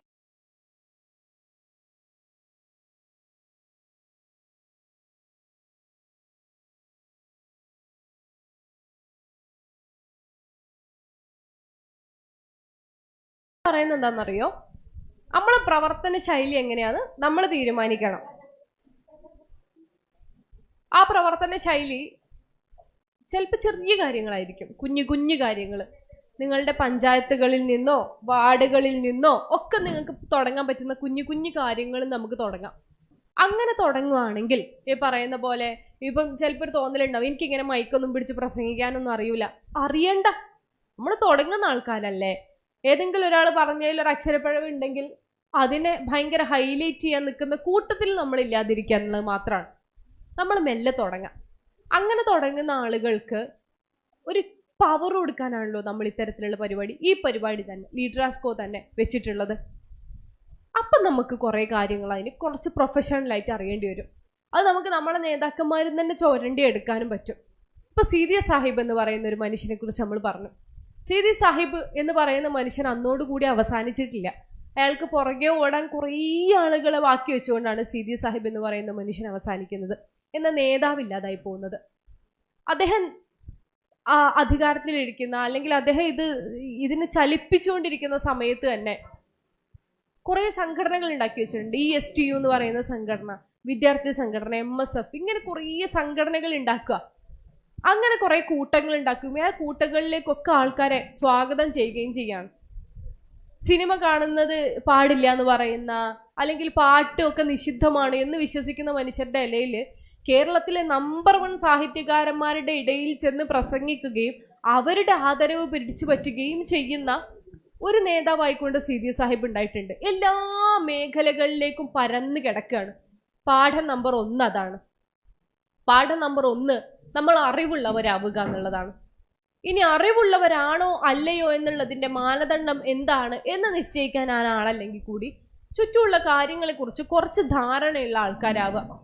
ആരെങ്കിലും എന്തെങ്കിലും കാര്യം പറയുമ്പോൾ എനിക്കതൊന്നും അറിഞ്ഞൂടാ, എനിക്കൊന്നും ഞാനിങ്ങനെ അല്ലേ എന്ന് പറയുന്ന അത്ര ഫാഷനബിൾ കാര്യമൊന്നുമല്ല. അത് അന്തക്കേടാണ്, വിവരമില്ലായ്മയാണ്. അങ്ങനെ വിവരമില്ലാത്ത ആൾക്കാരായി നമ്മൾ അധപതിച്ചുകൂടാ. കാര്യങ്ങളെക്കുറിച്ച്, ടെക്നോളജിയെക്കുറിച്ച്, ഇവിടെ നടക്കുന്ന വാർത്തകളെക്കുറിച്ച്, ഇവിടെ നടക്കുന്ന മാറ്റങ്ങളെക്കുറിച്ച്, ഈ പറയുന്ന ഉള്ളിയുടെയും പഞ്ചസാരയുടെയും തക്കാളിയുടെയും വിലയെക്കുറിച്ച്, ഇതൊന്നും അല്ലാതെ പെട്രോളിന്റെ വില കൂടുന്നതിനെ കുറിച്ച്, ഇവിടെ നടക്കുന്ന ഹൈവേയെ കുറിച്ച്, ഇതിനെക്കുറിച്ചൊക്കെ ഒരു ഏകദേശ ധാരണ നമുക്ക് ഉണ്ടായിരിക്കണം. ആ ഏകദേശ ധാരണ നമുക്ക് നിർബന്ധമാണ്. നമ്മൾ വനിതാ ലീഗിലുള്ള പെണ്ണ് എന്ന് പറയുമ്പോൾ അത് അത്യാവശ്യം ധാരണയുള്ള ഒരു പെണ്ണാണ് എന്നുള്ളൊരു തോന്നൽ ആൾക്കാർക്ക് ഉണ്ടാവണം. കുറച്ച് മുൻപ് ഒരു മാധ്യമ പ്രവർത്തകൻ ഇങ്ങനെ സംസാരിച്ച സമയത്ത് അദ്ദേഹം ഇങ്ങനെ ഒരു കാര്യം പറഞ്ഞിട്ടുണ്ടായിരുന്നു. പണ്ടുള്ളിയും ഇപ്പോഴുള്ളിയും മലപ്പുറത്തെ പെണ്ണുങ്ങളെ പറ്റിയിട്ട് ഒരു ധാരണ പങ്കുവെച്ചതാ. പണ്ടൊക്കെ ഈ മെമ്പർമാരായിട്ടുള്ള ആൾക്കാരെ തന്നെ എന്തെങ്കിലും ആവശ്യത്തിന് ഒരു വാർത്തയൊക്കെ ഉണ്ടാകുമ്പോൾ അവിടെയുള്ള പ്രാദേശിക നേതാക്കന്മാരാണല്ലോ വിളിക്കുക. മെമ്പർമാരെ നമ്പർ കിട്ടുമ്പോൾ പറയും, ഞാൻ ഇക്കാക്കാക്ക് കൊടുക്കാം. അറിഞ്ഞിട്ടുണ്ടാവില്ല, മോശം കാര്യമൊന്നുമല്ല, തുടക്കത്തിലാണ്. ആ തുടക്കത്തിൽ ഏതെങ്കിലും ഒരു കാര്യത്തിന് വിളിക്കുമ്പോൾ മലപ്പുറത്തുള്ള പെണ്ണുങ്ങൾ പറയും, ഞാൻ വേറൊരാളെ നമ്പർ തരാം, അവിടെ ചോദിച്ചാൽ മതി. മറ്റ് ജില്ലകളിലുള്ള പെണ്ണുങ്ങളൊക്കെ അന്നേ എന്താ പറയുന്നത്, ആ കാര്യത്തെക്കുറിച്ച് കുറച്ചുകൂടി കൃത്യമായിട്ട് പറഞ്ഞു കൊടുക്കും. എന്നാൽ ഇതേ സമയത്ത് ഇന്ന് മലപ്പുറം ജില്ലയിലുള്ള സ്ത്രീകളെ വിളിച്ച, മെമ്പർമാരെ വിളിച്ച വളരെ ക്ലാരിറ്റിയോട് കൂടിയിട്ട് അവർ ആ കാര്യങ്ങൾ പ്രസന്റ് ചെയ്യാറുണ്ട് എന്ന്. വളരെ ക്ലാരിറ്റിയോട് കൂടി എന്ന് പറഞ്ഞാൽ എക്സ്ട്രീം അല്ലെങ്കിൽ കൂടി അവർ ശ്രമിക്കാറുണ്ട്. ഏറ്റവും മികച്ചൊരു ഉത്തരം കൊടുക്കാനുള്ള ഒരു കോൺഫിഡൻസ് അവർക്ക് ഉണ്ടാവാറുണ്ട്. അതൊരു കാലം കൊണ്ട് ഉണ്ടായി വന്ന മാറ്റമാണ്. കാലം കൊണ്ട് മാത്രമല്ല, പ്രവർത്തനം കൊണ്ട് ഉണ്ടായി വന്നിട്ടുള്ള മാറ്റമാണ്. പ്രവർത്തനം കൊണ്ട് മാത്രമല്ല, കൂട്ടായ്മ കൊണ്ട് ഉണ്ടായി വന്നിട്ടുള്ള മാറ്റമാണ്. നമ്മള് ഇതേ സമയം നമ്മൾ ഈ വീട്ടിലിരിക്കുമ്പോൾ, നമ്മളെ ജോലി സ്ഥലത്ത് മാത്രമായിരിക്കുമ്പോൾ നമ്മളിത് അറിയൂല. ഈ അറിയൂല എന്ന് പറയുന്ന വീട്ടമ്മമാര്, അമ്മമാര്, സ്ത്രീകളുടെ മാത്രം പ്രശ്നമല്ല. ഏറ്റവും മികച്ച രൂപത്തിൽ IT പ്രൊഫഷണൽ ആയിട്ടുള്ള നമ്മുടെ വീട്ടിലെ ആൺകുട്ടികളോടോ പെൺകുട്ടികളോടോ യുവതികളോടോ യുവാക്കളോടോ ചോദിച്ചു നോക്കൂ, അവർക്ക് ഈ നാട്ടിൽ നടക്കുന്ന ഒരു കാര്യത്തെ പറ്റിയും ധാരണ ഉണ്ടാവില്ല.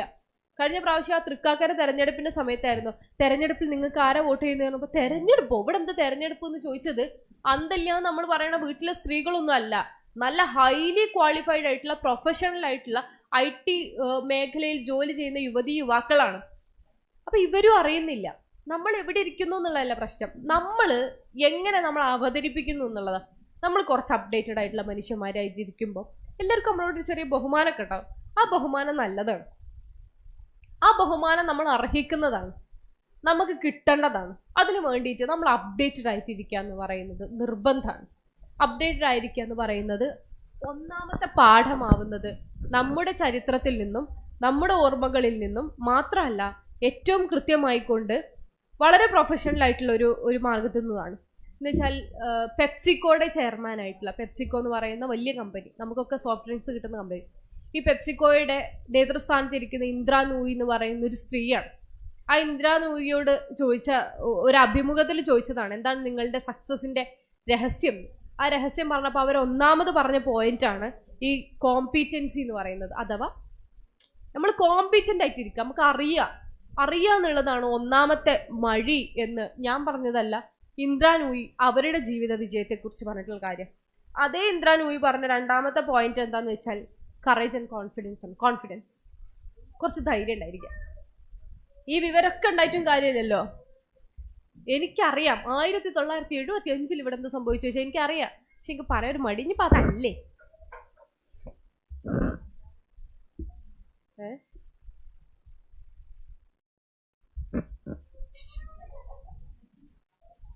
ഓനെ നിലത്ത് വിട്ടാതെ ഒന്ന് നടന്നോളൂ. ദയവായി കുറച്ച് ശ്രദ്ധ എനിക്കും തരിക. ഞാനാണ് കഷ്ടപ്പെട്ട് പ്രസംഗിക്കാവുന്ന ഓനല്ല, നമ്മൾ മനസ്സിലാക്കുമല്ലോ. കോൺഫിഡൻസ് ഉണ്ടായിരിക്കാം. ഒരു സ്ത്രീ ആവുമ്പോൾ നിർബന്ധമായിട്ടുണ്ടാവേണ്ട ഒരു സാധനമാണ് കുറച്ച് കോൺഫിഡൻസ് ഉണ്ടാവും. എല്ലാവരും മുന്നിൽ ഇങ്ങനെ കുനിഞ്ഞു നിൽക്കുന്ന മനുഷ്യന്മാരാവരുത് സ്ത്രീകൾ. അംബേദ്കർ പറഞ്ഞിട്ടുണ്ട് എന്താണ് ഒരു സമൂഹത്തിന്റെ വിജയത്തിന്റെ രഹസ്യം എന്ന് ചോദിച്ചാൽ അവിടുത്തെ സ്ത്രീകളുടെ അഭിമാനമാണ്. സ്ത്രീകളോട് അംബേദ്കർ നടത്തിയ ഒരു പ്രസംഗത്തിൽ തന്നെ പറയുന്ന ഒരു സാധനമുണ്ട്, നിങ്ങൾ നല്ല വസ്ത്രം ധരിക്കുന്ന ആളുകളാവുക, നിങ്ങൾ നല്ലവണ്ണം സംസാരിക്കുന്ന ആളുകളാവുക, നിങ്ങൾ അപ്ഡേറ്റഡ് ആവുന്ന ആൾക്കാരാവുക എന്ന് സ്ത്രീകളോട് അംബേദ്കർ പറഞ്ഞൊരു കാര്യം. എന്തിനാ ഈ നല്ല വസ്ത്രം എന്ന് ചോദിച്ചാൽ പ്രദർശിപ്പിക്കാനല്ല. നല്ല വസ്ത്രം ഇടുമ്പോൾ നമുക്കൊരു കോൺഫിഡൻസ് കിട്ടുന്നില്ലേ? ഞാനൊക്കെ അതിൽ ഭയങ്കര പുറകില്ല. സ്റ്റിൽ എനിക്ക് ആഗ്രഹമുണ്ട്, നമുക്ക് തന്നെ നല്ലൊരു വസ്ത്രം ഇടുമ്പോൾ നല്ലൊരു കാര്യത്തെക്കുറിച്ച് ധാരണ ഉണ്ടാവുമ്പോൾ നമ്മളൊരു കുറച്ച് കോൺഫിഡൻസ് ഉള്ള ആൾക്കാരാവും. ഇനി അതൊന്നും ഇല്ല എന്ന് വിചാരിക്കട്ടെ, നമ്മൾ ഏത് വസ്ത്രത്തിലോ നമ്മൾ ഏത് രൂപത്തിലോ നമ്മൾ ഏത് കോലത്തിലോ ആയിക്കൊള്ളട്ടെ, നമുക്കുള്ളതിനെ കുറിച്ച് നമ്മൾ കുറച്ച് ആത്മാഭിമാനം ഉള്ളവരാവുക എന്നുള്ളത് നിർബന്ധമാണ്. നിങ്ങൾ അടിപൊളിയാ. ഇതുപോലൊരു രാഷ്ട്രീയ സംഗമത്തിന് കയറി വരാൻ നിങ്ങൾക്ക് പറ്റുന്നുണ്ടെങ്കിൽ, ഒരു ദിവസം മുഴുവൻ ഇവിടെ സ്പെൻഡ് ചെയ്യാൻ ഒറ്റക്കൊരു തീരുമാനം നിങ്ങൾ എടുത്തിട്ടുണ്ടെങ്കിൽ, ഒരു ദിവസം മാത്രമല്ല രാഷ്ട്രീയ പാർട്ടിയോടൊപ്പം നടക്കുക എന്ന് പറയുന്ന അൺഫാഷനബിൾ ആയിട്ടുള്ള ഒരു ലോകത്ത്, പ്രത്യേകിച്ച് സ്ത്രീകൾക്ക് ഇതിനൊന്നും വേറെ പണിയില്ലേ എന്ന ആൾക്കാർ പുച്ഛിച്ചുകൊണ്ടിരിക്കുന്ന ലോകത്ത് ഇതിനോടൊപ്പം നടക്കുക ഈസ് നെസസറി എന്ന് തീരുമാനിച്ചിട്ടുള്ള നിങ്ങൾ ഓരോരുത്തരും അടിപൊളിയാണ്. ആ ആത്മവിശ്വാസം നിങ്ങൾക്ക് ഉണ്ടായാൽ മതി. ഈ ലീഗ് എന്ന് പറയുന്നത് പെണ്ണുങ്ങള് ലീഗിലില്ലല്ലോ എന്ന് നിരന്തരം പറഞ്ഞുകൊണ്ടിരിക്കുന്ന ആൾക്കാരുടെ ഇടയിൽ ഈ ലീഗിൽ പകുതി ഞങ്ങളാണോ എന്നുള്ളത് നമുക്ക് ആദ്യം വിശ്വാസം വരണം. അത് വേറെ ആരോ പ്രസംഗത്തിൽ പറയാൻ വേണ്ടിയിട്ടുള്ള ഒരു സാധനമല്ല. ഇനി മുതൽ ഇതാദ്യം ആർക്ക് വിശ്വാസം വരണം എന്നറിയോ? ഇത് തിരിയാത്ത ഒറ്റ കൂട്ടരെപ്പ ഈ നാട്ടിലുള്ളൂ, അത് നമ്മൾ ഈ ലീഗിലെ പെണ്ണുങ്ങളാ. ഇതാദ്യം അമ്മക്ക് തിരിയണം, എന്നിട്ട് കാര്യമുള്ളൂ. ആ ആത്മവിശ്വാസം കൂടി നമ്മുടെ ഇടയിൽ ഉണ്ടാവണം. ഇത് എൻ്റെയും കൂടി ലീഗാണ്. ഇത് എനിക്കും ഇരിക്കാനുള്ള, എനിക്കും സംസാരിക്കാനുള്ള, എനിക്കും ഇടപെടാനുള്ള ലീഗാണ്. അത് മനസ്സിലാക്കുമ്പോൾ നമ്മുടെ ആത്മവിശ്വാസത്തിൽ അത് പ്രകടമാവണം. അത് പ്രകടിപ്പിക്കുന്ന ഒരു ആത്മവിശ്വാസം നമുക്ക് ഉണ്ടായിരിക്കണം. രണ്ടാമത്തെ പാഠം എന്ന് പറയുന്നത് സ്വാഭാവികമായിട്ട് ഈ ആത്മവിശ്വാസമാണ്. അതിനുള്ള ലേശം ധൈര്യം കാണിക്കണം കേട്ടോ. ലീഡറസ്കോ ബാക്കി വെക്കുന്നത് ഈ ആത്മവിശ്വാസമായിരിക്കണം. അവിടെ പോയെന്നപ്പോൾ ഒരു അഹങ്കാരിയല്ലോ എന്നൊക്കെ ആൾക്കാർ പറയും. ആത്മവിശ്വാസം ഇഷ്ടമില്ലാത്ത മനുഷ്യന്മാർ ഇട്ട ഓമനപ്പേരാണ് അഹങ്കാരം എന്നുള്ളത്. കാര്യമാക്കണ്ട. കമ്മ്യൂണിക്കേഷൻ, ഇന്ദ്രാനൂയി പറയുന്ന മൂന്നാമത്തെ കാര്യം കമ്മ്യൂണിക്കേഷനാണ്. കമ്മ്യൂണിക്കേഷൻ എന്ന് പറഞ്ഞാൽ പറയാൻ വയ്ക്കുക. എന്ത് കാര്യം ചോദിച്ചാലും നമുക്ക് പറയാൻ പറ്റണം. കുട്ടികൾ വന്നിട്ട് എനിക്കൊന്നും ഹോംവർക്ക് ഒന്നുമില്ല, ഞാൻ ഇതൊക്കെ ചെയ്തു കഴിഞ്ഞു, ഞാൻ ഫോണിലെല്ലാം ചെയ്തു കഴിഞ്ഞു പറഞ്ഞാൽ ഫോണിലൊന്നും ചെയ്തു കഴിയില്ല എന്ന് ആശ്രയിച്ചിട്ട് കാര്യമൊന്നുമില്ല. ഫോണിലെല്ലാം ചെയ്ത് കഴിയും. ഫോണിൽ എന്തിനെ കുറിച്ച് ചോദിച്ചാലും മറുപടി ഉള്ള സമയത്താണ് അതിനെക്കുറിച്ച് വലിയ ധാരണ ഉണ്ടാവുകയും ആണോ എന്നാ ഒന്ന് കാണിച്ചു തരുമോ, എനിക്ക് ഇതിനെക്കുറിച്ച് അറിയാഞ്ഞിട്ടാണ് അല്ലെങ്കിൽ അറിഞ്ഞത് കൊണ്ടാണ് എന്ന് പറഞ്ഞ് അങ്ങനെ ഒരു കമ്മ്യൂണിക്കേഷൻ ആകുമ്പോൾ അത് പോസിബിൾ ആവും. കുട്ടികളുമായിട്ട് അതെ, വീടിനുള്ളിൽ അതെ, വീടിന് പുറത്തും അതെ, രാഷ്ട്രീയത്തിലും അതെ. കമ്മ്യൂണിക്കേഷൻ എന്ന് പറയുന്നത് ഭയങ്കര ഇമ്പോർട്ടൻ്റ് ആയിട്ടുള്ളൊരു ഘടകമാണ്. അപ്പോൾ സംസാരിക്കുക, തുറന്ന് സംസാരിക്കുക. ആ സംസാരങ്ങൾ കണ്ടന്റഡ് ആയിട്ടുള്ള സംസാരങ്ങൾ കൊടുക്കുക. നമ്മൾ പറയുന്നൊരു കണ്ടന്റ് പറഞ്ഞ് ഫലിപ്പിക്കാൻ അവർക്ക് മനസ്സിലാക്കി എടുക്കാൻ പറ്റുന്നൊരു കഴിവ് നമ്മൾ ആർജിച്ചെടുക്കണം. അപ്പം മാത്രമാണ് നമ്മളൊരു നല്ല ലീഡർ ആവുന്നത്. നിങ്ങൾ വളരെ അടിപൊളിയായിട്ടൊരു സാധനത്തെക്കുറിച്ച് പറയുക, പക്ഷെ ആ പറയുന്ന കാര്യം ഒരു മനുഷ്യനും തിരിയണില്ല എന്നുണ്ടെങ്കിൽ ഒരു കാര്യമില്ല. നിങ്ങൾ പഠിച്ച് വിഷയത്തിൽ PhD എടുക്കുകയും ആ വിഷയത്തെക്കുറിച്ച് പറയുകയാണ്, പക്ഷെ എൻ്റെ മുന്നിൽ ഇരിക്കുന്നത് ആരാണോ അവർക്ക് മനസ്സിലായാലേ ഞാൻ പറയുന്നതിനെ കൊണ്ട് ഉപകാരം ഉണ്ടാവുള്ളൂ. നിങ്ങളൊരു ലീഡർ ആകുമ്പോൾ നിങ്ങൾക്ക് ഈ കമ്മ്യൂണിക്കേഷൻ സ്കിൽ എന്ന് പറയുന്നത് നിർബന്ധമാണ്. അതുകൊണ്ട് മൂന്നാമത്തെ പാഠം കമ്മ്യൂണിക്കേഷൻ സ്കില്ലാണ്. നാലാമത്തെ കാര്യം കൺസിസ്റ്റൻസി, സ്റ്റേബിൾ ആവുക. ഒക്കെ ശരിയാണ്. ഞാൻ നാളെ മുതൽ പൊളിക്കും,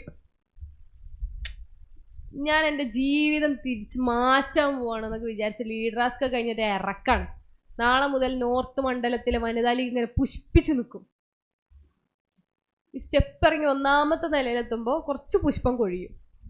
സ്റ്റെപ്പ് ഇറങ്ങി താഴെ ആ ഓഫീസിൻ്റെ ചെരുപ്പിടുമ്പോൾ പുഷ്പം കുറച്ചും കൂടി കൊഴിയും. ബഹുമാനപ്പെട്ട നേതാക്കന്മാരൊക്കെ വരുന്നുണ്ട്, സജിക്ക വരുന്നുണ്ട്, സംഘാടകർക്ക് വേണ്ടി സ്വാഗതം ചെയ്യുന്നു. സോറി, ആഷിക് ചെലവൂരൊക്കെ ഞങ്ങളെ നയിച്ച നേതാവാട്ടോ. അപ്പൊ ഇനി അധിക പ്രസംഗത്തിലേക്ക് കടക്കണില്ല. അപ്പൊ ഞാൻ പറഞ്ഞെന്താ അറിയോ, കൺസിസ്റ്റൻസി എന്ന് പറഞ്ഞ സാധനല്ലേ. അപ്പൊ ചെരുപ്പിടുമ്പോ പോവാനുള്ള സാധനമല്ലേ ഇത്.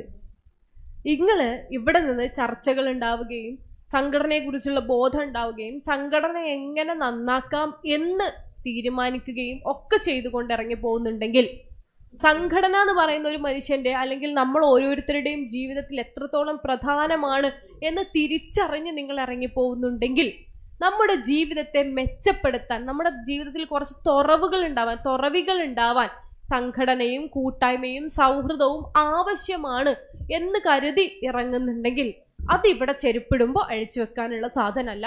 കൺസിസ്റ്റന്റ് ആയിട്ട് ആ ബോധം നിങ്ങളുടെ ഉള്ളിൽ ഉണ്ടാവണം. അങ്ങനെ ബോധം ഉണ്ടാവുമ്പോൾ മാത്രമേ നിങ്ങളുടെ പഞ്ചായത്തുകളിൽ ഇതേ സംഗമങ്ങൾ നടത്താനും ശാഖകളിൽ ഇതേ സംഗമങ്ങൾ നടത്താനും അവിടെ നിന്ന് ഏറ്റവും അടിപൊളിയായിട്ടുള്ളൊരു ടീമിനെ ക്രിയേറ്റ് ചെയ്യാനും നിങ്ങൾക്ക് പറ്റുള്ളൂ. അതിന് നിങ്ങൾ നിർബന്ധമായും കുറച്ചുകൂടി കൺസിസ്റ്റന്റ് ആയിട്ടുള്ള സ്ഥിരതയുള്ള സ്റ്റേബിൾ ആയിട്ടുള്ള ആഗ്രഹവുമായി കൊണ്ട് നടക്കണം. അത് നടപ്പിൽ വരുത്തണം.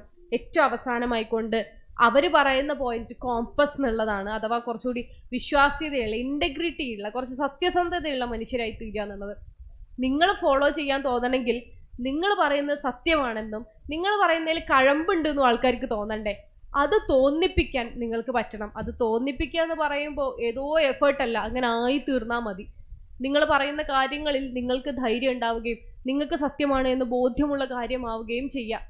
നിങ്ങൾ ലീഡറാസ്കോ കഴിഞ്ഞിറങ്ങുന്ന ഓരോ വനിതാ ലീഗിന്റെ മെമ്പറും ചെയ്തിരിക്കേണ്ടത് ഈ ലീഡറാസ്കോ താഴേക്ക് പടർത്തുക എന്നാണല്ലോ.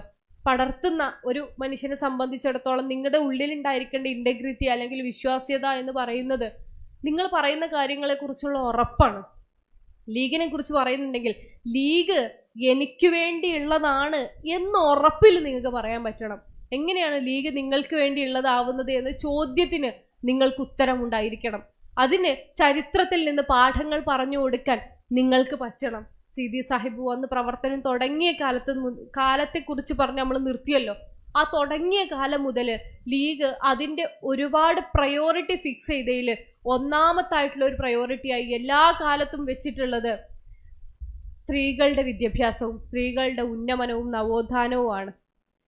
അത് നടന്നിട്ടുണ്ട്. എല്ലായ്പ്പോഴും ലീഗിനെതിരെ വരുന്ന വലിയ വിമർശനം നിങ്ങളിൽ എവിടെയാ സ്ത്രീകളെന്ന്, സ്ത്രീകളെ ഞങ്ങൾക്ക് കാണിച്ചു തരാൻ പറ്റുമോ എന്നുള്ളത്. ആ വിമർശനം എന്ന് പറയുന്നത് കണ്ണടച്ചിരുട്ടാക്കുന്ന മനുഷ്യന്മാർക്ക് വേണ്ടിയുള്ളതാണ്. സ്ത്രീകൾ എവിടെയെന്ന് വെച്ചാൽ അതങ്ങനെ പിക്ക് ചെയ്തിട്ട് ഇങ്ങനെ കാണിച്ചു തരാനുള്ള ഒരു പ്രദർശന വസ്തു അല്ലല്ലോ. എങ്ങനെ മാറ്റങ്ങൾ ഉണ്ടായിട്ടുണ്ട് എന്നുള്ളതിലാണ് അതിനുള്ള ഉത്തരം കിടക്കുന്നത്.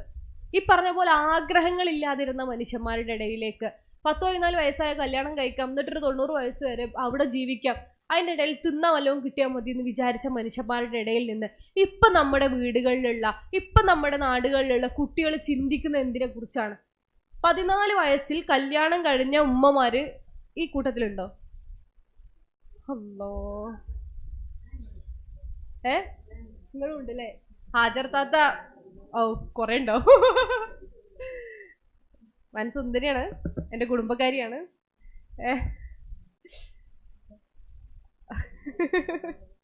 നിങ്ങൾ 14 വയസ്സിൽ കല്യാണം കഴിഞ്ഞാൽ എനിക്ക് ഭയങ്കര പുതിയതായ ഒരു അറിവാണ്. അതേ സമയത്ത് ഞാൻ പറയാൻ വെച്ച വേറൊരു കാര്യമല്ല, അതേ സമയത്ത് ഇന്ന് നിങ്ങൾക്ക് എത്ര വയസ്സായി? 18, കുഴപ്പമില്ല, നല്ലൊരു വയസ്സാണ്.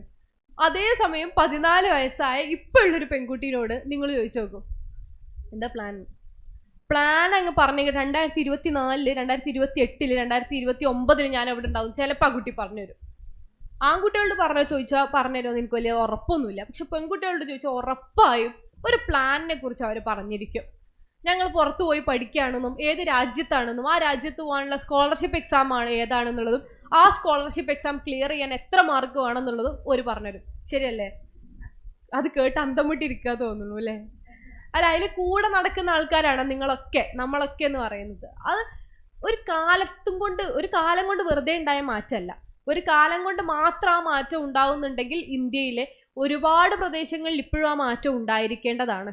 വെസ്റ്റ് ബംഗാളിലോ അല്ലെങ്കിൽ മറ്റ് UP-യിലോ ഒക്കെ പോയി കഴിഞ്ഞാൽ അവിടെയുള്ള മുസ്ലിം, പിന്നോക്ക, ദളിത് ന്യൂനപക്ഷങ്ങളുടെ ഇടയിൽ ഇതേ ചോദ്യത്തിന് അവർക്കിപ്പോഴും നമ്മൾ ഈ പറയുന്ന 1947 കൊടുത്ത ഉത്തരമേ തരാനുള്ളൂ. അവിടെ ചെന്ന് വിദ്യാഭ്യാസ പ്രവർത്തനം നടത്തുന്ന ഒരുപാട് സുഹൃത്തുക്കൾ, ഒരുപാട് കമ്മ്യൂണിറ്റികൾ നമ്മുടെ സംഘടനയിലും സംഘടനയുടെ അപ്പുറത്തും ഉണ്ട്. അവരോട് ചോദിച്ചു നോക്കൂ, ഇപ്പോഴും 1-ാം ക്ലാസ്സിലേക്കും 2-ാം ക്ലാസ്സിലേക്കും പഠിക്കാൻ കുട്ടികളെ വലിച്ചു കൊണ്ടുവരേണ്ട അവസ്ഥയാണ്. കുട്ടികളെ ഇഷ്ടിക എടുത്ത് പണിയെടുക്കാൻ നടക്കുന്ന ഒരുപാട് ചിത്രങ്ങൾ ഇപ്പോഴും നമ്മൾ കണ്ടുകൊണ്ടിരിക്കുന്നു. കാലം മാറുന്നത് കൊണ്ട് മാറ്റങ്ങൾ ഉണ്ടാവും എന്നാണെങ്കിൽ ഇത് ഇന്ത്യയിൽ എല്ലായിടത്തും പ്രതിഫലിപ്പിക്കേണ്ട മാറ്റമായിരുന്നു. പക്ഷേ മാറ്റമുണ്ടായത് നമ്മുടെ നാട്ടിലാണ്, ഈ പറയുന്ന കേരളത്തിലാണ്. നമ്മൾ ഈ ജനസമൂഹത്തിന്റെ ഇടയിലാണ്, ഈ നാട്ടിലെ മാപ്പിളമാരുടെയും ഈ നാട്ടിലെ ദളിത് പിന്നോക്ക മനുഷ്യരുടെയും ഒക്കെ ഇടയിലാണ് മാറ്റം ഉണ്ടായിട്ടുള്ളത്. ആ മാറ്റം വെറുതെ ഉണ്ടായതാണോ? അല്ല, അത് വെറുതെ ഉണ്ടായതല്ല. ആഗ്രഹത്തിന്റെ വിത്തിടുകയും അത് മുളപ്പിക്കുകയും അതിനുവേണ്ട സാഹചര്യങ്ങൾ ഉണ്ടാക്കി കൊടുക്കുകയും ചെയ്ത രാഷ്ട്രീയ പാർട്ടി ഉണ്ടായതുകൊണ്ടുണ്ടായതാണ്. ഞങ്ങൾ പറയാനുണ്ട്, മലപ്പുറം ജില്ല തന്നെ ഉണ്ടാവൂലായിരുന്നല്ലോ. ലീഗ് എന്ന് പറയുന്ന രാഷ്ട്രീയ പാർട്ടി ഇല്ലായിരുന്നുവെങ്കിൽ മലപ്പുറം എന്ന് പറയുന്ന ജില്ലയെ ഉണ്ടാവില്ലായിരുന്നു. അത് നമ്മൾ മുസ്ലിം ലീഗും CPM ഒരുമിച്ച് ഭരണം കൈയാളിയിരുന്ന സമയത്ത് ഉണ്ടായതാണ് ഈ പറയുന്ന മലപ്പുറം ജില്ലയും കാലിക്കറ്റ് യൂണിവേഴ്സിറ്റിയും ഒക്കെ. എന്നാൽ പോലും EMSന്റെ ആത്മകഥയിൽ അദ്ദേഹം പറയുന്ന പല കാര്യങ്ങളും പിന്നീട് എടുത്ത് പരിശോധിക്കുകയാണെങ്കിൽ അവരിഷ്ടത്തോടു കൂടി ചെയ്താൽ മുസ്ലിം ലീഗിന്റെ നിർബന്ധത്തിന് എടുത്തു കൊടുത്തതാ. ഈ കാലിക്കറ്റ് യൂണിവേഴ്സിറ്റി എന്ന് പറയുന്ന സാധനത്തിനെ കുറിച്ച് ഇപ്പോഴെല്ലാവരും അഭിമാനത്തോടു കൂടി വലിയ സംസാരിക്കാറുണ്ട്. ആ കാലിക്കറ്റ് യൂണിവേഴ്സിറ്റിയുടെ അടിസ്ഥാന കല്ല് പാകുന്ന ഒരു ചടങ്ങിന്റെ ചിത്രം ഇപ്പോഴും നമ്മുടെയൊക്കെ മൊബൈൽ ഫോണുകളിൽ എന്തായാലും ഉണ്ടാവും, യൂണിവേഴ്സിറ്റികളിലുണ്ട്. ആ യൂണിവേഴ്സിറ്റിയിൽ ആ ചിത്രം എടുത്ത് നോക്കിയാൽ അതിൽ ഈ പറയുന്ന ബാഫയ്ക്ക് തങ്ങളെയും CHനെയും ഒക്കെ കാണാൻ പറ്റുന്നുള്ളൂ. ആ പറയുന്ന മുഖ്യമന്ത്രിമാരുടെ CPMന്റെ പ്രതിനിധികളെ ഒന്നും ആ ചിത്രത്തിൽ കാണാനില്ല. ഇത് മുസ്ലിം ലീഗിന്റെ നിർബന്ധം കൊണ്ട് മാത്രം ഉണ്ടാക്കിയ ഒരു സർവകലാശാലയാണ്. അത് കാലിക്കറ്റ് സർവകലാശാല മാത്രമല്ല, കേരളത്തിൽ അങ്ങോളമുള്ള ഏകദേശം ഇന്ന് കേരളത്തിലുള്ള 2-3 യൂണിവേഴ്സിറ്റികൾ ഒഴിച്ചാൽ ബാക്കി എല്ലാ യൂണിവേഴ്സിറ്റികളും, ഈ മലയാളം സർവകലാശാലയായിക്കോട്ടെ, സംസ്കൃത സർവകലാശാല, ഇതെല്ലാം നിർമ്മിച്ചിട്ടുള്ളത് ഈ പറയുന്ന മുസ്ലിം ലീഗ് എന്ന് പറയുന്ന രാഷ്ട്രീയ കക്ഷിയുള്ള സമയത്താണ്. കാലം വെറുതെ വിചാരിച്ചാൽ ആൾക്കാർ മാറൂല. അത് മാറണമെന്നുണ്ടെങ്കിൽ വിൽ പവറുള്ള കുറെ നേതാക്കന്മാരുണ്ടാവണം. ആ നേതാക്കന്മാർക്കൊരു ലക്ഷ്യമുണ്ടായിരിക്കണം. ആ ലക്ഷ്യം എന്ന് പറയുന്നത് കുറച്ചുകൂടി ട്രാൻസ്പെറൻ്റ് ആയിട്ടുള്ള ഒരു ലക്ഷ്യമായിരിക്കണം. ആളുകളെ മുന്നോട്ട് നയിക്കണമെന്ന നിർബന്ധത്തിലുള്ള ലക്ഷ്യമായിരിക്കണം. ആ ലക്ഷ്യം ഉണ്ടായതുകൊണ്ട് തന്നെയാണ് ഈ നാട്ടിൽ ഇത്ര വലിയ മാറ്റം ഇത്ര ചെറിയ കാലത്തിനുള്ളിൽ സാധ്യമായത്. മുസ്ലിം ലീഗിനുള്ളിലെ പെണ്ണുങ്ങൾ എവിടെയെന്നുള്ള ചോദ്യത്തിന് നമ്മൾ ഉണ്ടാക്കിയ ഏറ്റവും ഗംഭീരമായൊരു ബേസിനെയാണ് ഒന്നാമത് ചൂണ്ടിക്കാണിക്കേണ്ടത്. രണ്ടാമത് ചൂണ്ടിക്കാണിക്കുന്നതാണ് ആരെന്നറിയോ? നിങ്ങളെ. ഞാനുണ്ടല്ലോ എന്ന് പറയണം. ഈ പറയുന്ന മെമ്പർഷിപ്പിൽ ഞാനുണ്ടല്ലോ എന്നല്ല, ഇവിടെ ഇരിക്കുന്ന ഓരോ ആൾക്കാർക്കും ചൂണ്ടിക്കാണിച്ച് ഞാനുണ്ടല്ലോ എന്ന് പറയാൻ പറ്റണം. അങ്ങനെ പറയാൻ പറ്റണം എന്നുണ്ടെങ്കിൽ നിങ്ങൾ പ്രവർത്തന മണ്ഡലത്തിൽ ഉണ്ടായിരിക്കണം. പ്രവർത്തന മണ്ഡലത്തിൽ ഉണ്ടാവണം എന്നുണ്ടെങ്കിൽ ഈ പറയുന്ന കെട്ടുപാടുകൾക്കപ്പുറത്തേക്ക് നമ്മുടെ ലോകം ഒന്ന് വിശാലമാക്കണം. ആ വിശാലമാക്കാൻ നമ്മുടെ കൂട്ടായ്മ നമ്മളെ സഹായിക്കും. നിങ്ങൾ നിങ്ങളുടെ വീട്ടിലോ നിങ്ങളുടെ പാർട്ടികളിലോ നിങ്ങളുടെ ഏതെങ്കിലും ഒരു സ്പേസിലോ ചെലവഴിക്കുന്ന സമയത്തേക്കാളും കൂടുതലായിക്കൊണ്ട് ഒരു ക്വാളിറ്റി ടൈം തരാൻ, ആ ക്വാളിറ്റി ടൈമിനുള്ളിൽ ഏറ്റവും ഗംഭീരമായിട്ടുള്ള കാര്യങ്ങളെക്കുറിച്ച് പകർന്നു തരാൻ ഈ കൂട്ടായ്മക്ക് സാധിക്കും. വനിതാ ലീഗിൻ്റെ മീറ്റിങ്ങുകൾ ഉണ്ടാവുന്നത് മറ്റ് അജണ്ടകളിൽ മാത്രമൊന്നുമല്ല. വനിതാ ലീഗിൻ്റെ കൂട്ടായ്മ ഉണ്ടാകുമ്പോൾ ഒന്നുമില്ല, വാട്സപ്പ് ഗ്രൂപ്പ് ഉണ്ടായാൽ മതി. ഇപ്പോഴും നമ്മളെ നാട്ടിൽ മണിപ്പൂരിലുള്ള ആ വിഷയം കാണാത്ത ആൾക്കാർ വളരെ കുറവായിരിക്കും. കണ്ടില്ലേ എല്ലാവരും?